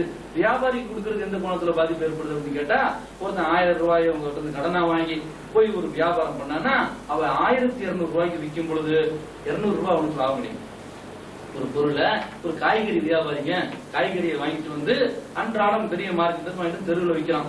அவனுக்கு கையில முதல் இல்ல. அவனுக்கு நீங்க ஒரு 1000 ரூபாயை கடனை கொடுத்தா இந்த 1000 ரூபாயை கொண்டு போய் அவன் பொருளை வாங்கிட்டு வந்து 1,200 ரூபாய்க்கு வித்துட்டு 1000 ரூபாய் உங்களுக்கு திருப்பி கொடுத்தா அவனுக்கு 200 ரூபாய் லாபம். இதுக்கு 100 ரூபாய் நீங்க வட்டி கேட்டீங்கன்னா இவன் நிச்சயம் என்ன செய்யணும்? 1,300க்கு வித்தாதான் இவன் உங்களுக்கு 100 இவனுக்கு 200 போக அந்த 1,000 எடுக்க முடியும். அப்ப இந்த 1,300க்கு இந்த 100 ரூபாய் அதிகமா நீங்க கேட்கும் பொழுது இந்த 100 ரூபாய் அவன் எங்க இருந்து கொண்டு வருவான்? இந்த பொருளுடைய விலையை தான் அவன் ஏற்கணும், வேற வழியே இல்லை. அப்ப ஏற்கும் பொழுது இவனுடைய வியாபாரமும் பாதிக்கும். சொந்தமா விற்கிறவனுக்கு கம்பேர் பண்ணி விற்க முடியாது. சொந்தமா காசை வச்சுட்டு விற்கிறவனுக்கு இணையாக இவன் விற்க முடியாது. 1 ரூபாய் அதிகமா வைப்பான். அப்ப இவனோட வியாபாரம் பாதிக்கும். வியாபாரம் பாதிக்கும் பொழுது உங்க 1000 ரூபாய் திருப்பி கொடுக்க முடியாம 100 ரூபாய் எல்லாம் கொண்டு கொடுப்பான். நாளைக்கு தரேன் நாளைக்கு தரேன் நாளைக்கு தரேன்னு சொல்லி இந்த 1000 கழுத தெரிஞ்சு கட்டெடுப்பான கதையை 100 ரூபாய் போடும். மறுபடியும் இன்னொரு 1000 ரூபாய் கொடுங்கன்னு வரும் பொழுது வேற ஒண்ணு இருக்காது அவன்கிட்ட, அந்த வீட்டை எழுதி வாங்குறது. சரி, இவனு வேற என்ன பண்ணுவான்? அந்த 1000 ரூபாய் இதுல வச்சு கொடுத்துலாம் சொல்லி 1000 2,000 2 3 ஆகி 4 5 6 7 ஆகி 50,000 ரூபாய் பெருமானம் வீடு வந்து இவருக்கு சொந்தமாயி இவன் தெருவில் நிக்கக்கூடிய நிலைமைக்கு தான் இன்னைக்கு உலகளாவில் இந்த வட்டி என்பது ஆக்கி இருக்குது. சரி, தனிப்பட்ட மனுஷன் தான் இந்த மாதிரி வட்டி வாங்கும் பொழுது பாதிப்புக்குள்ளாகலாம். ஒரு சின்ன வியாபாரியா இருக்கும். சரி, பெரிய நிறுவனத்துல கொடுத்தா அந்த மாதிரியான பாதிப்பு ஆகாது. அப்ப 1 லட்ச ரூபாய் நம்ம என்ன செய்யலாம்? ஒரு பெரிய கம்பெனி கொடுக்கலாம்னா கம்பெனி இதுதான். இது சின்ன வட்டி, அது பெரிய வட்டி. எந்த அளவுக்கு கேட்டீங்கன்னா, ஒரு கம்பெனி பல கோடி ரூபாயில இயங்கிட்டு இருக்கும் பொழுது சில லட்சம் ரூபாய் அவனுக்கு தேவைப்படும். அது வட்டிக்கு நீங்க கொடுத்தீங்கன்னா அவனும் உங்களுக்கு வட்டி கட்டுவதற்காக அவனுடைய உற்பத்தி பொருள்ல 1 ரூபாயை கூட்டுவான். ஒரு பொருளுக்கு 1 ரூபாயை கூட்டும் பொழுது 1000 பொருளுக்கு 1000 ரூபாய் அவனுக்கு ஒரு நாளைக்கு வந்துடும். மாசத்துல 30,000 சொல்லி அவனுக்கு என்ன செஞ்சிடும்? அவன் அந்த வருமானத்தை பெருக்கி அதை கொண்டு கொடுப்பான். ஆனா திரும்ப திரும்ப திரும்ப திரும்ப எந்த ஒரு உற்பத்தி பொருளா இருந்தாலும் வந்து எங்க சேரும்னா பொதுமக்கள் தான் சேரும். அப்ப பொதுமக்கள் மத்தியில இருக்கக்கூடிய ஒவ்வொரு பொருளின் விலை உயர்வுக்கு காரணம் இந்த வட்டி. சரி, நிறுவனங்களுக்கு வட்டி கொடுக்கறதுனால இப்படி ஆயிடுது. நம்ம நாட்டுக்கு கொடுக்கறதுனால என்ன ஆகுது? ஒரு நாடு இருக்குதுங்க, இன்னைக்கு உலக வங்கியில இருந்து என்ன செய்யறான்? இந்தியாவுக்கு கடனை கொடுத்துருக்கான். இதுல என்ன ஆயிடுதுன்னு கேட்டா, இன்னைக்கு இந்தியாவில 23% என்ன செய்யறான்னா வட்டி கட்டுறான். ஒரு வருஷத்துல போடக்கூடிய பொருளாதார பட்ஜெட்ல இவன் வந்து என்ன செய்யறான், 23% முதல்ல வட்டியை கட்டுறான். அதற்கு பிறகுதான் என்ன செய்யறதுன்னு கணக்கே போடுறான். அப்ப 23% வட்டியை கட்டக்கூடிய அளவுக்கு கடனை வாங்கி வச்சிருக்கிறானே. இந்த கடனை இவன் பல ஆண்டு காலமாக இருக்கிறது கஷ்டமோ நஷ்டமோ கஞ்சி இருக்குள்ள பிடிப்போம் நினைச்சுக்கிட்டு இருக்கிற கஷ்டங்களை சமாளிச்சிருந்தா இன்னைக்கு இந்த 23% வச்சு இந்த உலகளாவில் எவ்வளவு பெரிய புரட்சி என்ன செஞ்சிருக்கலாம், செய்யலாம். இன்னும் சொல்ல போனா எந்த ஒரு நாடு இருந்தாலும் உலகத்துல அவன் செய்யக்கூடிய செலவு வந்து எது பெருசுன்னு கேட்டா ராணுவத்துக்கு செய்யற செலவு தாங்க. ராணுவத்தினால எந்த ஒரு நன்மையும் கிடையாது. ஆனா தேவைன்னு சொல்ல முடியாது, வேணும்.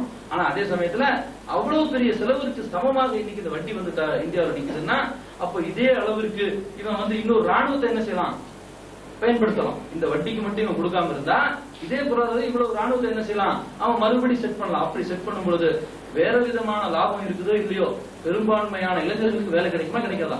இன்னைக்கு வந்து ராணுவத்திற்கு இன்னும் 10,000 பேர் தேவையா இருந்தாலும் ஏன் எடுக்காம இருக்கிறான், சம்பளம் கொடுக்க காசு இல்லை. அப்ப இந்த வட்டிக்கு எல்லாமே காசு போயிடுறதுனால இதனால ஒண்ணுமே பண்ண முடியல. அப்ப சின்ன ஒரு சராசரி மனிதனாக இருக்கட்டும், அவன் கஷ்டத்துல கேட்கக்கூடியவனா இருக்கட்டும், வியாபாரம் செய்யக்கூடியவனா இருக்கட்டும், பெரிய பெரிய நிறுவனங்களாக இருக்கட்டும், அல்லது ஒரு நாடா இருக்கட்டும், வட்டி என்று சொல்லி எங்க அவன் வாங்குறானோ அது வந்து பொதுமக்களைத்தான் பிழிந்து எடுக்குதே தவிர அரசியல் இருக்கிறவனுக்கோ பெரிய பெரிய பணக்காரர்களுக்கோ யாருக்குமே அது ஒரு பெரிய பாதிப்பை ஏற்படுத்தாதுங்க. சர்வசாதாரணமா இருக்கக்கூடிய பொதுமக்களுடைய விற்பனை பொருட்களை என்ன செய்யும், இவன் வந்து டீசலை வாங்கி என்ன செய்யறான், விற்கிறான். அந்த லாரிக்கு வந்து நீங்க கடனை வாங்கினா டீசல் விலை ஏறும், அந்த போக்குவரத்து செலவு ஏறும். அந்த லாரியில என்ன வருது, கத்திரிக்காய் தக்காளி அந்த லாரியில தான் வரணும். அப்புறம் கத்திரிக்காய் விலை ஏறும், தக்காளி விலை ஏறும். அப்ப அடிமட்டத்தில் இருக்கக்கூடிய ஒவ்வொருத்தரும் பாதிக்கப்படுவதற்கு இந்த வட்டி வந்து மிகவும் ஹராமான ஒரு செயலா இருக்கிறதுனால, இது வந்து பாதிக்கப்படுறது ஒவ்வொரு கூலி தொழிலாளியா இருக்கிறதுனால அல்லாஹ் தஆலா இந்த வட்டியை ஹராமாக்கி இருக்கிறான்.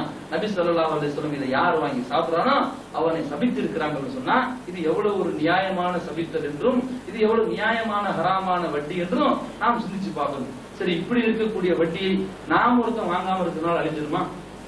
நான் மட்டும் ஒருத்தன் வாங்கலன்னு வச்சுக்கோங்க, இந்த உலகத்துல வட்டி போயிடுமா அப்படின்னு சொன்னா அல்லாஹ் தஆலா வந்து யார் யார் என்ன செய்யறாங்கிறத பார்க்கலாம். நன்மை தீமையை வந்து அல்லாஹ் தஆலா பிரித்து என்ன செய்யறான், அவரவர் செய்து அவரவர் எழுதுறான்.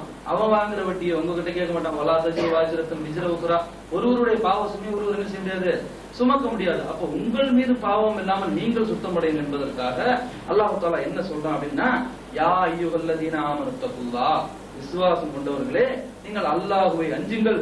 அதருமா பக்கிய மினர் ரிபா இன் குன்தும் முஃமினீன், நீங்கள் விசுவாசம் கொண்டது உண்மையாக இருந்தால். விசுவாசிகளேன்னு முதல்ல கூப்பிடுறான். விசுவாசி நான் கூப்பிட்டேன், நீ விசுவாசம் கொள்வது உண்மையாக இருந்தால் இது நாள் வரைக்கும் வாங்கினது பிரச்சனை இல்ல, இனிமே மீது இருக்கிற வட்டியை நீ விட்டுரு அப்படின்னு சொல்லி சூரத்துல் பக்ராவுல 278வது வசனத்துல சொல்றான். இது அன்னைக்கு வாழ்ந்த மக்களுக்கு சொன்னது இன்னைக்கும் பொருந்தும். நேற்று வரைக்கும் வட்டி என்பது ஹராம்னு தெரியாம ஒருத்தருக்கு இருந்திருக்கலாம். இன்னைக்கு தெரியுதுன்னா அவர் என்ன செய்யணும்னா, நேற்று வரைக்கும் வாங்கினது பிரச்சனை இல்ல, ஆனா நாளைக்கு என்ன செய்யக்கூடாது, இவர் வாங்கி விடக்கூடாது. அப்ப வாங்கி இவர் வட்டியை சாப்பிட்டாருன்னா இது வந்து அல்லாஹ்வுடைய சாபத்திற்கு உரியவர், இன்னும் அவர் நிரந்தர நரகத்திற்கு உரியவர் சொல்லி நபி ஸல்லல்லாஹு அலைஹி வஸல்லம் சொல்லிக்கிறாங்க. இரண்டாவதாக ஒருத்தர் எந்த ஸ்டேஜ்ல இருக்கணும், இருக்கக்கூடாது அப்படின்னு சொன்னா அதை கொண்டு போய் கொடுக்கிறவரா இருக்கக்கூடாது. மூக்கில வட்டியை வந்து வாங்கி சாப்பிடுறதாங்கிறது இந்த கோணத்துல பார்த்தோம். இரண்டாவது என்னன்னு கேட்டா மூக்கிலவு உண்ண கொடுத்தோம். அப்ப உண்பதற்கு எவன் கொண்டு போய் வட்டியை கொண்டு போய் கொடுக்கறானோ, அப்ப இந்த இதுல வந்து பெரும்பாலான முஸ்லிம் சமுதாய மக்களே வட்டி கொடுக்கறது தப்பு நினைச்சு வச்சிருக்காங்க. வட்டி வாங்குறது தான் தப்பு, கொடுக்கறது வந்து தப்பு. ஒரு கஷ்டத்துக்கு தான் நான் கொடுத்தேன், 4 பேருக்கு கேட்டேன், யாரும் கொடுக்கல, அதுக்கப்புறம் போய் நான் என்ன பண்றது, என்னோட வயிற்று வலிக்கு அப்படின்னு சொல்லுவாங்க. ஆனா அல்லாஹ் தஆலா வந்து உங்களுக்கு ஒரு கஷ்டத்தை கொடுக்குறான்னா அவன் உங்களுக்கு சோதிக்கிறான். உங்களுக்கு ஒரு கஷ்டத்தை கொடுத்து அவன் சோதிக்கிறான். அப்ப அந்த கஷ்டத்துல நீங்கள் என்ன முடிவு எடுக்கிறீங்க, நிர்பந்தமான நிலையில உங்களுடைய முடிவு எப்படியா இருக்குது, எவ்வளவு என்ன பெரும்பாலும் 90% என்ன பண்றாங்கன்னா நகையை கொண்டு போய் பேங்க்ல வைப்பாங்க.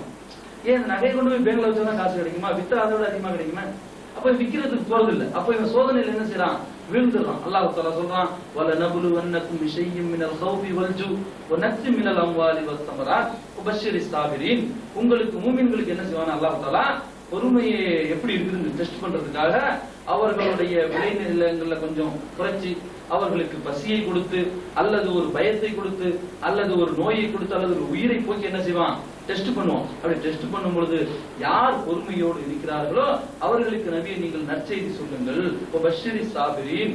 அப்படி பொறுமையா இருக்கிறவன் யாருன்னா, இப்படிப்பட்ட ஒரு முசீபத்து வந்தாலும் அல்லதீன இதா அஸாபத்து முசீபத்துன் காலு இன்னா லில்லாஹ், அவர்கள் என்ன சொல்வார்கள் சொன்னா, நாங்கள் அல்லாஹ்வுக்குரியவர்களப்பா, இந்த கஷ்டம் வந்துச்சுன்னா இந்த கஷ்டம் யார் கொடுத்தா, இதை அல்லாஹ் தான் கொடுத்தான் என்று உறுதியாக இருப்பார்கள். அந்த உறுதியில் இருந்து அவர்கள் என்ன செய்ய மாட்டாங்க, ஒருபோதும் பின்வாங்கி விட மாட்டாங்க. எந்த ஒரு கோணத்துல பார்த்தாலும் அந்த கஷ்டம் வந்துச்சுன்னா அதற்கு வட்டிக்கு போயிடக்கூடாது, திருடிடக்கூடாது, அர்த்தம் சொத்து ஆசைப்பட்டு நம்ம ப்ராப்ளத்தை சால்வ் பண்ணக்கூடாதுன்னு சொல்லி எந்த முனையில் எல்லாம் அந்த பிரச்சனை தீர்க்க முடியுமோ அதற்கு தான் முழுக்க முயற்சி எடுப்பாங்க. அப்படி முயற்சி எடுத்தா நிச்சயம் அல்லாஹ் உதவி செய்வோம். இவன் உறுதியான நம்பிக்கை இல்லையா, இந்த நம்பிக்கை இல்லாத நல்லா எப்படி உதவி செய்வான்? அப்ப குறைந்தபட்சம் இவனுக்கு அந்த நம்பிக்கை இருந்துச்சுன்னா இவன் என்ன செய்வான், அந்த நகையை கொண்டு பேங்க்ல வைக்க மாட்டான். என்ன செய்வான், வித்துருவான். இன்னும் பேங்க்ல வைக்கிறதுனால அந்த நகை பாதுகாக்கப்படுறதா இவன் நினைக்கலாம். 10 பவுன் நீ 40,000 ரூபாய்னா இவன் கொண்டு போய் வச்சுட்டு வாங்குறது எவ்வளவா இருக்கும், 20,000 ரூபாய் தான் வாங்குவான். இதுல இவன் 5 பவுன் வித்தாலே 20,000 கிடைச்சிடும். ஆனா இந்த 10 பவுன் கொண்டு போய் வச்சுட்டு அதுக்கு வட்டியை கட்ட முடியாம கடைசியில அந்த 40,000 போயிடும். அப்போ கிடைச்சது 20, போறது 40. அப்ப எத்தனையோ பேர் நீங்க என்ன செய்றோம், நீங்க பாருங்க, ஒரு வாரத்துக்கு ஒரு வாட்டி, மாசத்துக்கு ஒரு வாட்டி இந்த பத்திரிகையில எடுத்து பாத்தீங்கன்னா இந்த பேங்க்ல மூழ்கி போகக்கூடிய அந்த வட்டி அந்த நகைகளோட லிஸ்ட் போட்டாங்கன்னா 10ல 3 பேர் நம்மளால இருக்கும். 10ல 3 பேர் 4 பேரு முஸ்லிம்களுடைய பேர்கள் என்ன செய்யுது, அதுல வரத்தான் செய்யுது.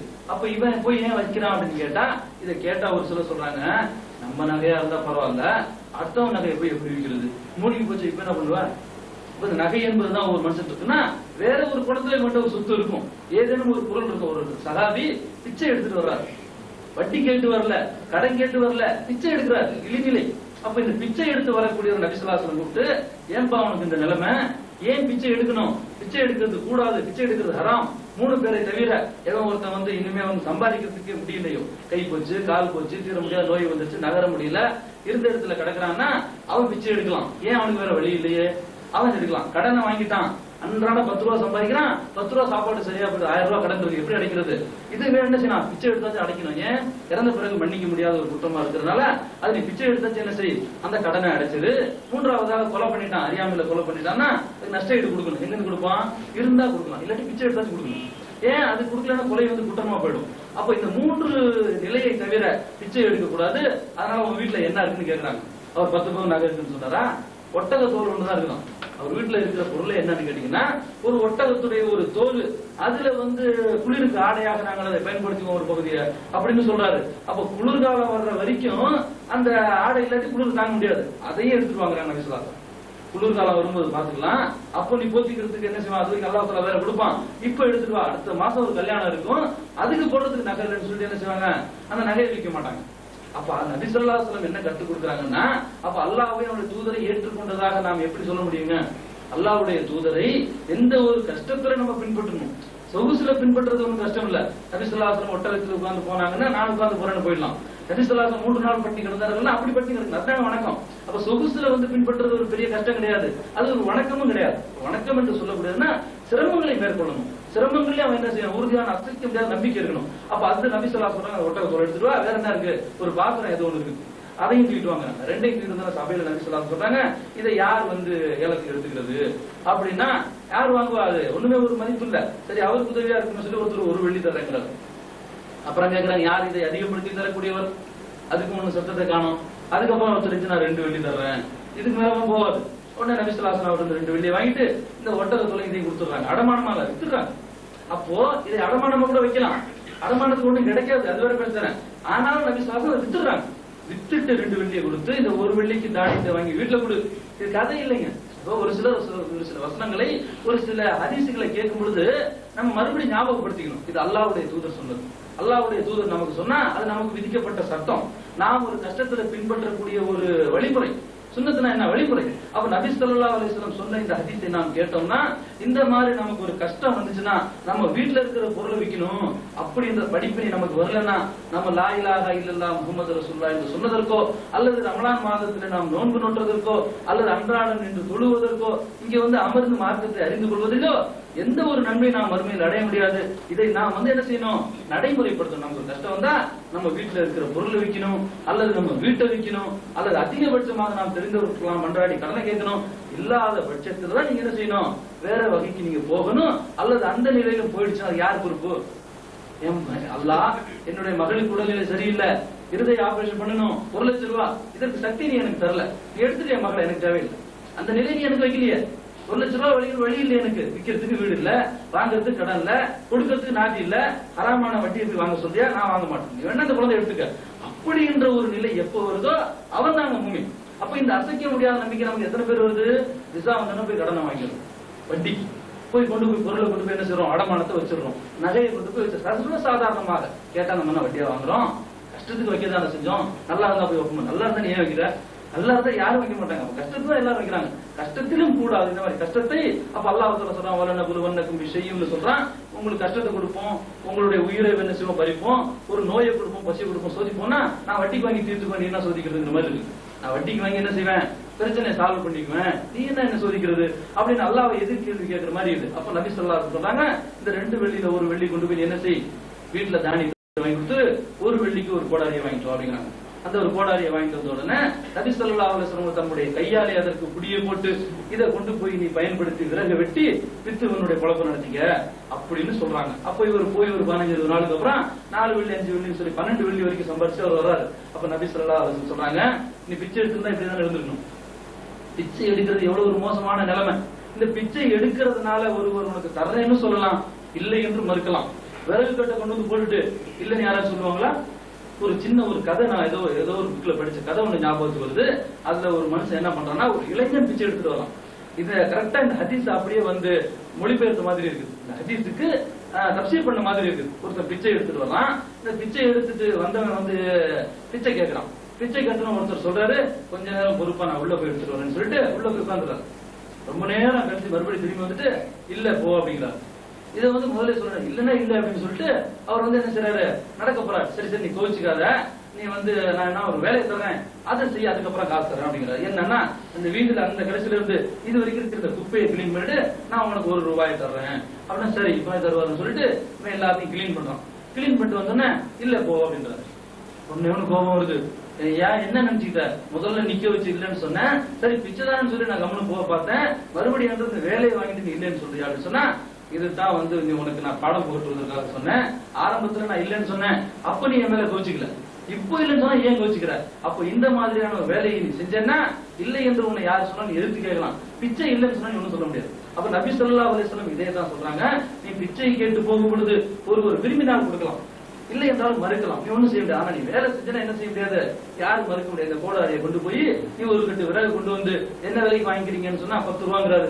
ஒரு கொண்டு போய் விறகு உள்ள வச்சுட்டு வெளில வந்து அதெல்லாம் இல்ல போனா விடுவீங்களா? அடுத்த கோடாரி அங்கதான் யூஸ் ஆகும். அப்ப இந்த அளவுக்கு மனிதனுக்கு வந்து தைரியத்தை கொடுக்கக்கூடியது உடல் உழைப்பு. மனிதன் வந்து தன்னுடைய உண்ணக்கூடிய உணவிலேயே உழைத்து உண்ணக்கூடிய உணவு தான் மிகவும் சிறந்த உணவு.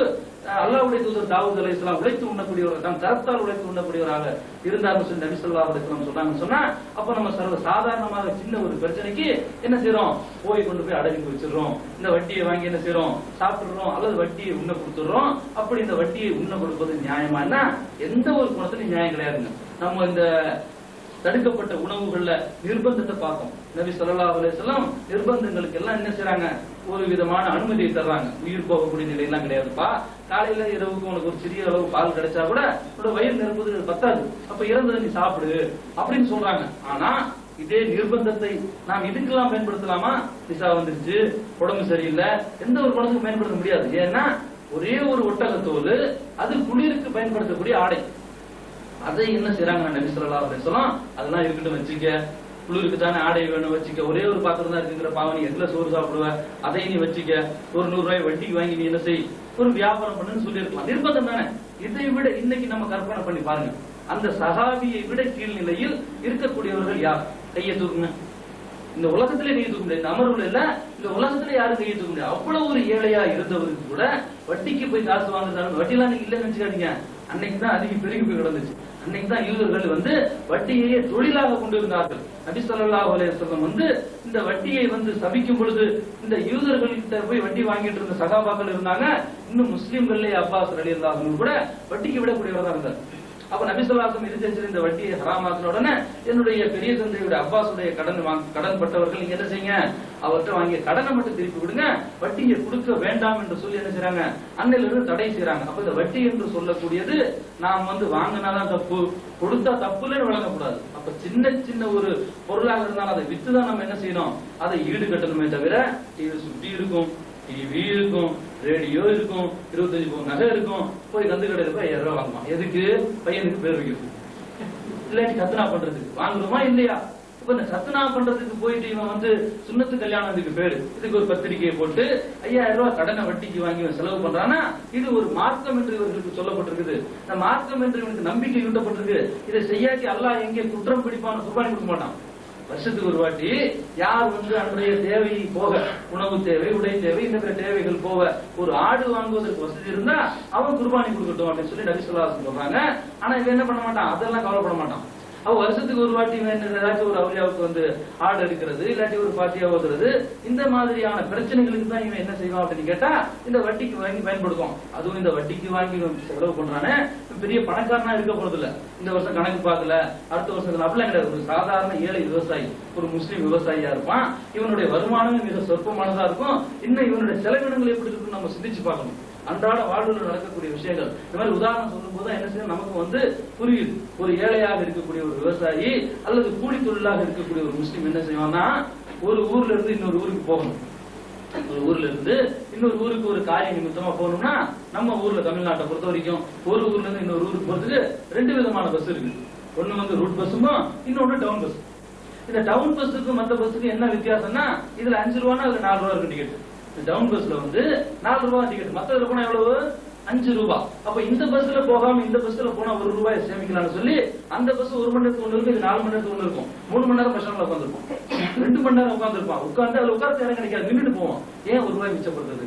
அப்ப இந்த மாதிரி எல்லாம் 1 ரூபாய் மிச்சப்படுத்தக்கூடியவன் அந்த மகனுக்கு வந்து கத்தனா செய்யணுங்கிறதுக்காக, பேர் வைக்கணுங்கிறதுக்காக 5000 ரூபாய் போய் என்ன செய்யறான், வட்டிக்கு வாங்கிட்டு வந்து செலவு பண்றான்னு சொன்னா இவன் நிச்சயமாக வந்து அந்த காசை பெருசா மதிக்கல. இது ஒரு மார்க்கத்தில் செய்ய வேண்டிய ஒரு செயலாக்கும். இதை செய்யாட்டி அல்லாஹ் தஆலா குற்றம் பிடிப்பான். அந்த 4 ரூபாய் வண்டி விட்டு 5 ரூபாய் வண்டி விட்டு அல்லாஹ் குற்றம் பிடிப்பான்னு நினைக்கல. அந்த 1 ரூபாய் நமக்கு தேவைன்னு நினைக்கிறான். அப்ப இங்க என்ன செய்யறான் அப்படின்னு கேட்டா, சைத்தான் இவர்களை வந்து மறக்கடிச்சு நீ ஏதாச்சும் ஒரு கெட்ட காரியத்தை சரி அதற்கு வரதுக்கு ஏற்பாடு பண்றான். அப்போ இதுல வந்து மக்கள் வீழ்ந்து போகிறார்கள் சொன்னா, நபி ஸல்லல்லாஹு அலைஹி வஸல்லம் அந்த ஹதீஸ் இவர்களுக்கு சொல்லப்படல.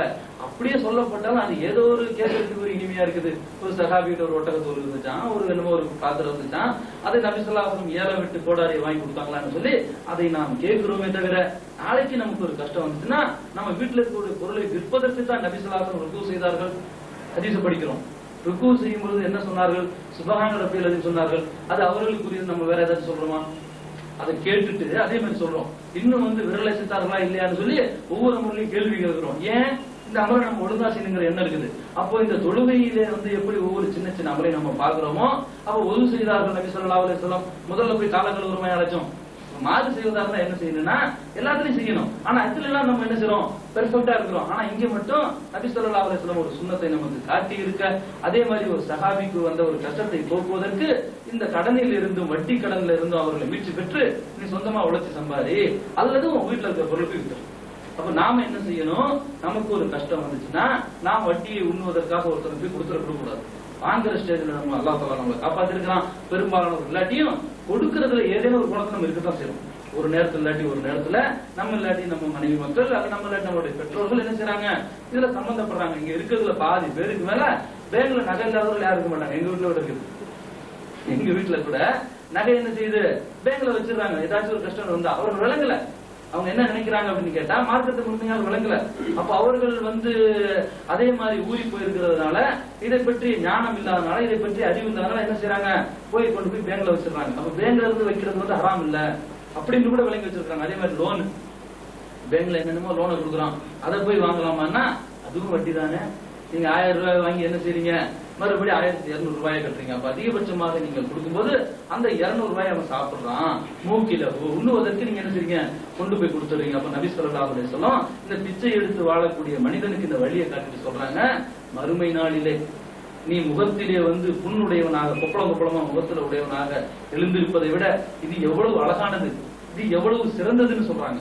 அப்போ வட்டி வாங்கக்கூடிய செயலா இருக்கட்டும், பிச்சை எடுக்கக்கூடிய செயலா இருக்கட்டும், அல்லாஹ் தஆலா தடுத்த ஒரு செயலை செய்தோம்னா மறுமையில் இழிவோட தான் நம்ம எழுப்பப்படுவோம். அதுவும் இந்த வட்டியை உண்ணக்கூடியவர்கள் மறுமையில எப்படி எழுப்பப்படுவாங்க அப்படின்னு சொல்லி அல்லாஹ் தஆலா தனது திருமறையில சூரத்துல் பக்ராவுல 275வது வசனத்துல ரொம்ப தெளிவா வந்து சொல்றான். என்ன சொல்றான், அல்லதீன யாக்குலூன ரிபா, இந்த வட்டியை யார் வந்து உண்ணுகிறார்களோ, லா யகுமூன இல்லா கமா யகுமுல்லதி யஹ்தபு யதஹப்பத்து ஷைத்தானு மினல் மஸ். இந்த ஷைத்தான் வந்து பிடித்தவன் பைத்தியம் பிடிச்ச மாதிரி. இன்னைக்கு நம்ம சொல்றோம், இன்னைக்கு வந்து ஷைத்தான் வந்து நரகத்திற்குரியவன், அவன் வந்து ஜின்னிலிருந்து வந்தவன், அவன் என்ன செய்றான், மனிதர்களை வழிகெடுக்கிறான். ஆனா அல்லாஹ்வுடைய அனுமதிக்கப்பட்ட எந்த ஒரு செயலையும் இந்த ஷைத்தான் செய்ய மாட்டான். அதே மாதிரி பைத்தியம் பிடித்தவன் நல்ல செயலை செய்ய மாட்டான். ஒரு மனிதன் இந்த வேட்டியை தூக்கி இடுப்புல கட்டிக்கிட்டு துண்டை தூக்கி தோல்ல போட்டுட்டு போறவன் திடீர்னு இந்த துண்டை தூக்கி இடுப்புல கட்டிட்டு வேட்டியை தூக்கி தோல்ல போட்டு போனா என்ன சொல்லுவோம், இந்த ஆள் நேற்று வரைக்கும் நல்லா இருந்தாரு, இன்னைக்கு பைத்தியம் பிடிச்சு போச்சு அப்படிமோ. அப்போ மாறு செய்யக்கூடிய விஷயங்கள் எல்லாம் பைத்தியக்காரன் செய்யற வேலை, மாறு செய்யக்கூடிய விஷயங்கள் எல்லாம் ஷைத்தான் செய்யக்கூடிய வேலை. இந்த ஆயத்தை வச்சுட்டு ஷைத்தான் இருக்கிறான்னு கூட மக்கள் சொல்றாங்க. இந்த ஆயத்தை படிச்சுட்டு அல்லாஹ்வுக்காக வட்டியை உண்ணக்கூடியவர்கள் ஷைத்தான் எழும்போது போதான் எழும்போன்னு சொன்னா அதுக்கு அல்லாஹ் தெளிவா விளக்க சொல்றான், பைத்தியம் பிடித்தவன் போலுங்கிறான். அப்போ பைத்தியம் பிடித்தவன் இன்னைக்கு உலகத்துல நம்ம பாக்குறோம், மனிதர்கள் எதனை எல்லாம் செய்கிறார்களோ அதற்கு அவன் மாறு செய்வான். மனிதர்களுடைய சுபாவத்திலிருந்து அவன் மாறுபட்டவனாக இருப்பான். அவனுக்கு இந்த பூமியில எந்த ஒரு அக்கறையும் கிடையாது, அவனுக்கு இந்த பூமியில எந்த ஒரு பைத்தியம் பிடிச்சவன சின்ன பிள்ளைங்க எல்லாம் கேள்வி பண்ணுவாங்க. அந்த மாதிரி மறுமையில எழுப்பப்படுவான். அவனை எல்லோரும் கேள்வி செய்வான். அவனுக்கு எந்த ஒரு நிலைப்பாடு இருக்காது, அவன்கிட்ட எந்த ஒரு நல்ல விஷயம் இருக்காது. 100 ரூபாய் காசு பைத்தியக்காரங்க கொடுங்க, அதோட வெல்யூஷன் அவனுக்கு தெரியாது. இந்த மாதிரியான ஒரு இழிநிலையில் இந்த பூமியில பைத்தியம் பிடித்தவங்க என்ன நிலைமை இருக்குதோ இந்த நிலைமை தான் ஆக்கரத்துல யாருக்கு இருக்கும், இந்த வட்டியை வாங்கி சாப்பிடக்கூடியவங்க இருக்கும். ஏன் இந்த மாதிரியான நிலைமையில அவன் எழுப்பப்படுறான்னா, அன்னகும் காலு இன்னமல் பைவு மிஸ்ல ரிபா. அவங்க என்ன காரணத்துக்காக இப்படி எழுப்பப்படுறாங்க சொன்னா, இவர்கள் இந்த துனியாவில இந்த வட்டி என்று சொல்லக்கூடியது வியாபாரத்தை போன்றதுதான். அவங்க என்ன சொன்னாங்கன்னா, 1000 ரூபாய்க்கு நான் பொருளை வாங்குறேன், வித்தேன்னா 1200 ரூபாய்க்கு விக்குது, இந்த 200 ரூபாய் லாபம் நமக்கு ஹலால் தானே, வியாபாரம் தானே, அதே மாதிரி 1000 ரூபாய் ஒருத்தர் கொடுக்குறேன், 200 ரூபாய் வட்டி வாங்குறேன், இதுல எங்கிருந்து ஹராம் வந்துருச்சு அப்படின்னு சொல்லி வியாக்கியம் பேசியவர்கள், வட்டிக்கு விளக்கம் கொடுத்தவர்கள் தான் மறுமையில் இந்த மாதிரி எழுப்பப்படுவார்கள்.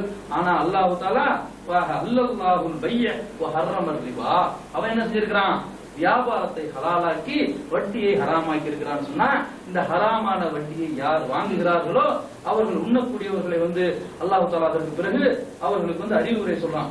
இன்னும் அல்லாஹ்விற்கு பயந்து அவர்கள் இந்த ஆயத்தை கேட்ட பிறகு அல்லது இதற்கான விளக்கத்தை அறிந்த பிறகு, இதற்கான ஹதீஸை படித்த பிறகு, இதனை தெரிந்து விளங்கிய பிறகு நற்போதனை வந்த பின் அதை விட்டு விலகி விடுகிறார்களோ, இது நற்போதனை.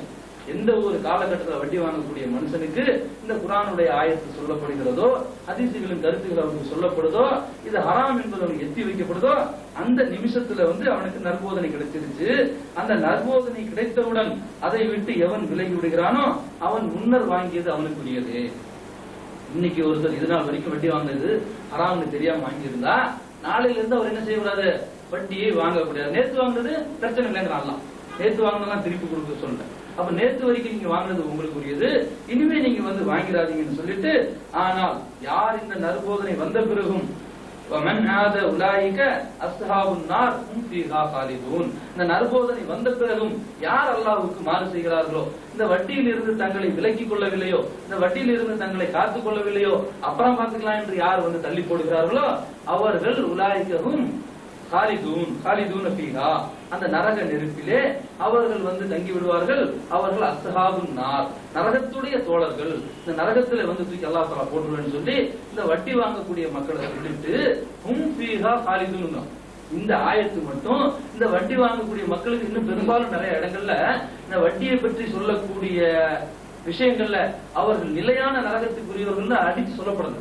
அல்லாஹ் தஆலா அதே ஆயத்துல மிக தெளிவா சொல்லி இருக்கிறான். 3 விஷயங்களுக்கு அல்லாஹ் தஆலா நிரந்தரமாக நரகத்துல தூக்கி போட்டுருவாங்க. நரகம் எல்லாருக்கும் இருக்குது, எல்லாருக்கும் இருக்குதுன்னா ஒட்டுமொத்தமா இருக்கிறவங்க கூடாது, மூமின்களுக்கும் நரகம் செல்வதற்கான வாய்ப்பு இருக்குது. அவன் செஞ்ச ஒரு சின்ன ஒரு தவறுக்கு அல்லாஹ் தஆலா என்ன செய்வான், கொஞ்ச நேரம் நரகத்துல போட்டு அதற்குரிய தண்டனையை அனுபவிச்ச பிறகு சொர்க்கத்துக்கு கொண்டு வருவானா. ஏன் நபி ஸல்லல்லாஹு அலைஹி வஸல்லம் சொல்றாங்க, மூமின்கள் நரகத்துக்கு போகும் பொழுது, அப்ப மூமினும் செய்த தவறுக்கு தண்டனை அனுபவிச்சுதான் ஆகணும். அவர்கள் சஜிதா செய்த இடங்கள் என்ன செய்யாது, அதுல எரியாது, அதுல கருகாது, அந்த வேதனையை சுவைக்காது அப்படின்னு சொல்லி நபி ஸல்லல்லாஹு அலைஹி வஸல்லம் சொல்றாங்க. அப்ப இந்த மாதிரி மூமின்களா இருந்தாலும் வட்டி கொடுத்தானா அவனுக்கு ஒரு நரகம் இருக்குது, வட்டியில சம்பந்தப்பட்ட அவனுக்கு நரகம் இருக்குது, வாங்கினா நிரந்தர நரகம். அப்ப அந்த மாதிரி அந்த நரகத்துல தூக்கி போடப்பட்டா அவர்கள் அங்கே என்ன செய்வாங்க, நிலையாக தங்கி விடுவார்கள். இது 3 பேர் அந்த மாதிரி தங்குவாங்கன்னு சொன்னா, அநியாயமாக யார் ஒருவர் கொலை செய்கிறாரோ அவருக்கு நிரந்தர நரகம், அல்லாஹ்வுக்கு யார் இணை வைக்கிறாரோ அவருக்கு நிரந்தர நரகம், 3வதாக வட்டியை யார் வாங்குறாரோ அவருக்கு நிரந்தர நரகம் சொல்லி அல்லாஹ் தஆலா தனது திருமறையில சூரத்துல் பக்ராவுடைய 275வது வசனத்துல ரொம்பவும் தெளிவா சொல்லியிருக்கான். அப்ப இந்த தெளிவாக சொல்லப்பட்ட இந்த வட்டியை யார் வாங்கி உண்கிறார்களோ அவர்கள் நிரந்தர நரகத்திற்குரியவர்கள். இதற்கெல்லாம் அவர்கள் சொல்லப்பட்ட காரணம் என்னன்னா வட்டி வியாபாரத்தை போன்றது என்று அவர்கள் சொன்னதுதான் சொல்லி அல்லாஹ் ரப்பல் ஆலமீன் சொல்றான். ஆனா நபி ஸல்லல்லாஹு அலைஹி வஸல்லம் 4 கேட்டகரி சம்பந்தப்பட்ட 4 முறையாக யார் பயன்படுத்துகிறார்களோ அவர்கள் மீது சபிச்சிருக்கிறாங்க. இந்த 4 பேரும் நிரந்தர நரகத்துக்குன்னு அல்லாஹ் தஆலா சொல்லல. அல்லாஹ் தஆலா என்ன சொல்றான்னா, ஆனா நபி ஸல்லல்லாஹு அலைஹி வஸல்லம் இவர்கள் எல்லோரும் சாபத்தில் சமமானவர்கள். பாவம் என்பது இருக்குது. ஏன்னா ஒருத்தன் கொடுக்கும் போது தாங்க வாங்குறவன் உருவாகும். யாருமே கொடுக்கலன்னு வச்சுக்கங்க, வாங்குறவன் எங்க இருந்து உருவாகுவான்? அதனால கொடுக்கிற நீ வாங்கக்கூடிய ஒருவனை உருவாக்குற. அதனால என்னுடைய சாபம் இருக்குது, அல்லாஹ் தஆலா உங்களுக்கு சபிக்கட்டும்னு சொல்லி சவாவும் இந்த 4 பேரும் அதுக்கு சமமானவர்கள். வட்டியை வாங்குறவன், வட்டியை கொடுக்கிறவன், அதற்கு கணக்கு எழுதுறவன், அதற்கு சாட்சியாக இருக்கிறவன். அப்ப இந்த வட்டியை வாங்கக்கூடியவர்களாக நாம் இல்லை, எந்த ஒரு கோணத்திலும் கொடுப்பவர்களாக நாம் இல்லை. நாம் கணக்கு எழுதலாமா? இதுக்கு அடுத்ததாக நபி ஸல்லல்லாஹு அலைஹி வஸல்லம் கணக்கு எழுதக்கூடியவர்களை சொல்றாங்க, சாட்சி இருக்கக்கூடியவர்களை சொல்றாங்க. இன்னைக்கு உலகத்துல பெரிய பெரிய நிறுவனங்கள்லாம் சாட்சி வச்சுட்டு என்ன செய்யுது? கடனை கொடுக்குது. அதற்கு இந்த வட்டி கடனா இருந்தா அங்க வேலை செய்யக்கூடியவர்கள் அதுக்கு சாட்சி என்ன செய்றாங்க? 2 பேர் கையெழுத்து போடுறாங்க, அல்லது 4 பேர் அதற்கு சாட்சியா இருக்கிறாங்க. கொடுக்கல் வாங்கல நண்பர்கள் மத்தியில கூட நீங்க சாட்சி வச்சுதான் கடனை எழுதிங்க அல்லாஹ் தஆலா சொல்றான். ஆனால் அந்த வட்டிக்காக அந்த கடன் இருந்தா அதுக்கு நீங்க சாட்சி சொல்லாதீங்க, அதற்கு நீங்க சாட்சி எழுதாதீங்க. சராசரி நியாயமான எந்த ஒரு விஷயத்துக்கும் நாம் சாட்சியாக இருக்கக்கூடாது. நபி ஸல்லல்லாஹு அலைஹி வஸல்லம் கிட்ட ஒரு சஹாபி வரார், யார் ரசூலுல்லாஹ் இந்த வீட்டை நான் என் மகனுக்கு எழுதி வைக்கிறேன். சரி எழுதி வை, பரவாயில்ல. இன்னொரு மகன் இருக்கிறானா? ஆமா. அவனுக்கு எந்த வீடு இல்லைங்கிறார். அப்ப ஒரு மகன் 2 மகன் இருக்கும் பொழுது ஒரு மகனுக்கு வீட்டை எழுதி வைக்கிறியப்பா, இன்னொரு மகனுக்கு எங்க? அவன் என் சொல்ற பேச்சு கேட்கறது இல்ல, அதனால நான் அவனுக்கு எழுதி வைக்க மாட்டேன் அப்படின்னு சொல்றாரு. இதற்கு நான் சாட்சியா இருக்க மாட்டேன். இதுக்கு என்ன செய்ய மாட்டேன்? நான் சாட்சியா இருக்க மாட்டேன். நீ சமமா பங்கு போடு, அதுக்கு நான் சாட்சி இருக்கிறேன். அப்ப இந்த மாதிரி அநியாயமான எந்த ஒரு இதுக்கு நபி ஸல்லல்லாஹு அலைஹி வஸல்லம் சாட்சி இருக்க கூட சொல்லியிருக்காங்கன்னா, அல்லாஹ் தஆலா ஹராமாக்குன ஒரு விஷயத்துல நிரந்தரமான நரகத்துக்கு கொண்டு போகக்கூடிய ஒரு செயல்ல நீங்க போய் சாட்சி இருந்துடாதீங்க. நீங்க சாட்சி இருக்கிறதுனால என்ன ஆயிடுதுன்னா அதை நீங்கள் ஆமோதிக்கிறீங்க, அதை ஏத்துக்கிட்டீங்கன்னு அர்த்தம். ஒரு தீமை நடக்குதுன்னா அதுக்கு நீங்க போய் கையெழுத்து போறீங்கன்னா என்ன அர்த்தம்? இப்ப இங்க வந்திருக்கீங்க, ஐஎஸ்சிக்கு எல்லாரும் கையெழுத்து போடணும் போடுவீங்க, நம்பர் போடணும் போடுவீங்க. அப்ப நீங்க என்ன செய்றீங்க? நான் கையெழுத்து தான் போட்டேன், பேசுறதுலாம் எனக்கு உடன்பாடு கிடையாது அப்படின்னு சொல்லுவீங்களா? உடன்பட்டனால நீங்க கையெழுத்து போடுவீங்க. அப்ப உடன்பாடு இல்லாத ஒரு விஷயத்துல மனுஷன் என்ன செய்ய மாட்டான்? கையெழுத்து போட மாட்டான். அதனால வட்டியில் உங்களுக்கு உடன்பாடு இல்லை என்பதை நீங்கள் இன்னும் சொல்ல போனா தெரியாம வட்டிக்கு வாங்குவோம், உங்களை சாட்சி கூப்பிடுவோம். அப்ப நீங்க சொல்லணும், ஹராம், நான் கையெழுத்து போட மாட்டேன்னா ஹராம் என்பது அவனுக்கு உணர்த்தப்படுவது ஒரு வாய்ப்பு. அப்ப இந்த மாதிரி எந்த ஒரு கோணத்துல பார்த்தாலும் எழுதக்கூடியவர்களாக நாங்கள் இருந்துடலாமா? இதுவும் பெரிய ஒரு விஷயமே இல்ல. வட்டி கணக்கை எழுத வேண்டும் என்ற நோக்கத்திற்காக நீங்க என்ன செஞ்சிடக்கூடாது? அங்க போய் நீங்க வேலை செஞ்சிடக்கூடாது. வேற எந்த ஒரு நிறுவனத்திலும் ஏதேனும் ஒரு வகையில வட்டி சம்பந்தப்பட்டிருந்தா அல்லது 110% அவங்க ஒரு கஷ்டத்துல ஒரு 1 லட்சம் ரூபாய் போட்டு ஒருத்தன் பிசினஸ் பண்றான், உங்களை அந்த பிசினஸ் கணக்கு எழுத கூப்பிடுறான். கணக்கு எழுதி நீங்க இருக்கும், அவனுக்கு 10,000 ரூபாய் நஷ்டப்பட்டு போச்சு. அந்த 10,000 ரூபாய் போய் கடனுக்கு வாங்கினா அந்த கணக்கை நீங்க தான் எழுதி ஆகணும். ஆனா அந்த கணக்கை எழுதியவர்களாக உங்களை எல்லா குற்றம் பிடிப்பானா? குற்றம் பிடிக்க மாட்டாங்க. ஏன்? அதற்காக நீங்க போய் வேலை செய்யற. இன்னைக்கு உலகத்துல பாத்தீங்கன்னு சொன்னா எல்லா நிறுவனங்களையும் வட்டி சம்பந்தப்பட்டிருக்கு, எல்லா கணக்கு வழக்கையும் வட்டி வருது. ஆனா வட்டியை கணக்காக எழுதக்கூடிய இடத்துல நீங்க என்ன செய்யக்கூடாது? போயிடக்கூடாது. வட்டி அதே மாதிரி நீங்க கடனை வாங்குறான் ஒருத்தன், அதுக்கு நீங்க நியாயமான முறை சாட்சி இருக்கிறீங்க. மறுபடியும் அவன் கடனை வாங்குறதுக்கு அடைக்கிறதுக்கு இன்னொரு இடத்துல வட்டிக்கு வாங்கி அந்த கடனை கொண்டு கொடுக்குறான். ஏன்பா நீ இந்த கடன் அடைக்கிறது, அங்க வட்டி வாங்கின, அதுக்கு நீங்க சாட்சியா இருக்க. இதுக்குதான் நீங்க சாட்சியா இருக்கிறீங்க. இதை கொடுத்து நீ போ, இந்த சாட்சியிலிருந்து நீங்க விலகிட்டா போதும், அதற்கு நீங்க பொறுப்பாளி ஆக மாட்டீங்க. அப்ப எந்த ஒரு கோணத்துல பார்த்தாலும் நம்மளுடைய பொறுப்பு இந்த 4 சம்பந்தப்பட்டிருக்க கூடாது. வாங்குறவரா இருக்கக்கூடாது, கொடுக்கிறவரா இருக்கக்கூடாது, சாட்சி சொல்லக்கூடியவரா இருக்கக்கூடாது, அல்லது அந்த கணக்கு எழுதக்கூடியவர்களாக இல்லாமல் நாம் நம்மையும் பாதுகாத்து நம்மை சுற்றி இருக்கிறவர்களையும் நம்ம பாதுகாக்கணும். இன்னும் இந்த வட்டியில சின்ன சின்னதாக சந்தேகங்களும் சொல்லக்கூடிய விஷயங்கள் நிறைய இருக்குது. ஆனால் இந்த வட்டி வாங்குறவர்களுக்கு இருக்கக்கூடிய தண்டனையை சொல்லி இன்ஷால்லா நேரம் முடிச்சிருந்தாலும் முடிச்சு அல்லாஹ் தஆலா சொல்றான். அல்லாஹ் தஆலா வட்டியை அழித்து என்ன செய்யறான்? தான தர்மங்களை தான் பெருக்கிறான். வட்டி இவனுக்கு வேணா 1 லட்சம் ரூபாய் வட்டி வாங்க 10 லட்சம் ரூபாய் பணக்காரனாவான். துனியாவில் தான் வளருது, ஆனா ஆக்கிரத்துல இது ஒண்ணுமே இல்லை, எல்லாமே அழிஞ்சு போயிடும். அப்ப இவங்க கொடுக்கக்கூடிய தான தர்மங்கள் தான் என்ன செய்யும்? மறுமையில நினைத்து நிற்கும். நபி ஸல்லல்லாஹு அலைஹி வஸல்லம் சொல்றாங்க, இரவு நான் தூங்கிட்டு இருந்தேன், ஒரு கனவு. இந்த கனவுல 2 மனிதர்கள் என்னை ஒரு இடத்துக்கு அழைச்சிட்டு போனாங்க. அங்க ஒரு ஆறு வருது, அந்த ஆறுல ஒரு மனுஷன் ரத்த ஆறுல நீட்டிட்டு வர்றான். கரையேற வரும்போதெல்லாம் இன்னொருத்தர் கல்ல தூக்கி அவர் மேல போட்டு இருந்த இடத்துக்கு அவனை திருப்பி அனுப்பிச்சிடுறாங்க. இந்த மாதிரி ஒரு தண்டனை தொடர்ந்து நடக்குது. இது ஏன்பா இந்த தண்டனை அழைச்சு போன கேட்டா, இவர்கள் துனியாவில் வட்டி உண்ணக்கூடியவர்களாக இருந்தார்கள் சொன்னா, இப்ப இந்த வட்டி உண்பது எவ்வளவு ஒரு மோசமான செயல். இது நிரந்தர நரகத்துக்குரியதாக இருக்கிறதுனால நேரம் முடிஞ்சிட்ட காரணத்தினால இன்ஷா அல்லாஹ் இந்த வட்டி சம்பந்தப்பட்ட கேள்வி பதில் வரும். உங்களுக்குள்ள ஐயங்களை இன்ஷா அல்லாஹ் நீங்க கேட்டீங்கன்னா அதுக்கு தெளிவான விளக்கங்கள் அடுத்து வரக்கூடிய புதன் மற்றும் வியாழக்கிழமையில கொடுக்கணும்னு சொல்லிட்டு இத்தோடு இந்த அமரை முடித்துக் கொள்கிறேன். வாக்கு நடத்த கிருபை புரிந்த எல்லாம் வல்ல இறைவனுக்கு எங்கள் நெஞ்சார்ந்த நன்றிகளை உரித்தாக்குகிறோம். சுபஹானகல்லாஹும்ம வ பிஹம்திக வ அஷ்ஹது அல்லா இலாஹா இல்லா அன்த வஸ்தக்ஃபிருக வ தூபு இலை. அஸ்ஸலாமு அலைக்கும் வ ரஹ்மத்துல்லாஹி வ பரகாத்துஹு. அல்-முபீன் இஸ்லாமிய வாத இதழ் ஒவ்வொரு வீட்டிலும் இருக்க வேண்டிய கருத்து பெட்டகம். பக்கத்துக்கு பக்கம் தனிச்சிறப்புகள், வரலாற்று பக்கங்கள், குர்ஆனும் நபி மொழிகளும், உலகமா மறுமையா போன்ற சிந்திக்க தூண்டும் தொடர்கள். இது ஒரு ஐஏசியின் இஸ்லாமிய மாத இதழ். ஆண்டு சந்தா உள்நாடு 70, வெளிநாடு 350, தனி இதழ் 6. MODDகளை எடுத்து அனுப்ப வேண்டிய முகவரி அல்-முபீன், லேவடியே, ராவுத்தர் ஸ்ட்ரீட், மேலப்பாளையம், திருநெல்வேலி. தமிழக முஸ்லிம்களின் ஜீவனாடியாக திகழும் உணர்வு பத்திரிகை உங்கள் இல்லம் தேடி வர, உங்கள் நண்பர்களையும் நாடி வர என்றே முயலுங்கள். உணர்வு வார இதழ் ஆண்டு சந்தா உள்நாடு ரூபாய் 250, வெளிநாடு ரூபாய் 1000. உங்கள் MODD செக்குகளை முஸ்லிம் மீடியா ட்ரஸ்ட் என்ற பெயரில் எடுத்து அனுப்ப வேண்டிய முகவரி உணர்வு வார இதழ், நம்பர் 7, வடபாரக்காடு தெரு, சென்னை 1. போன் 522806. ஒற்றுமை மாதம் இருமுறை. தனி இதழ் 7, ஆண்டு சந்தா உள்நாடு 168, வெளிநாடு 800. அரையாண்டு சந்தா உள்நாடு 84, வெளிநாடு 400. உங்கள் சந்தாக்களை அனுப்ப வேண்டிய முகவரி ஒற்றுமை, நம்பர் 7, வடமரைக்காடு தெரு, சென்னை 1.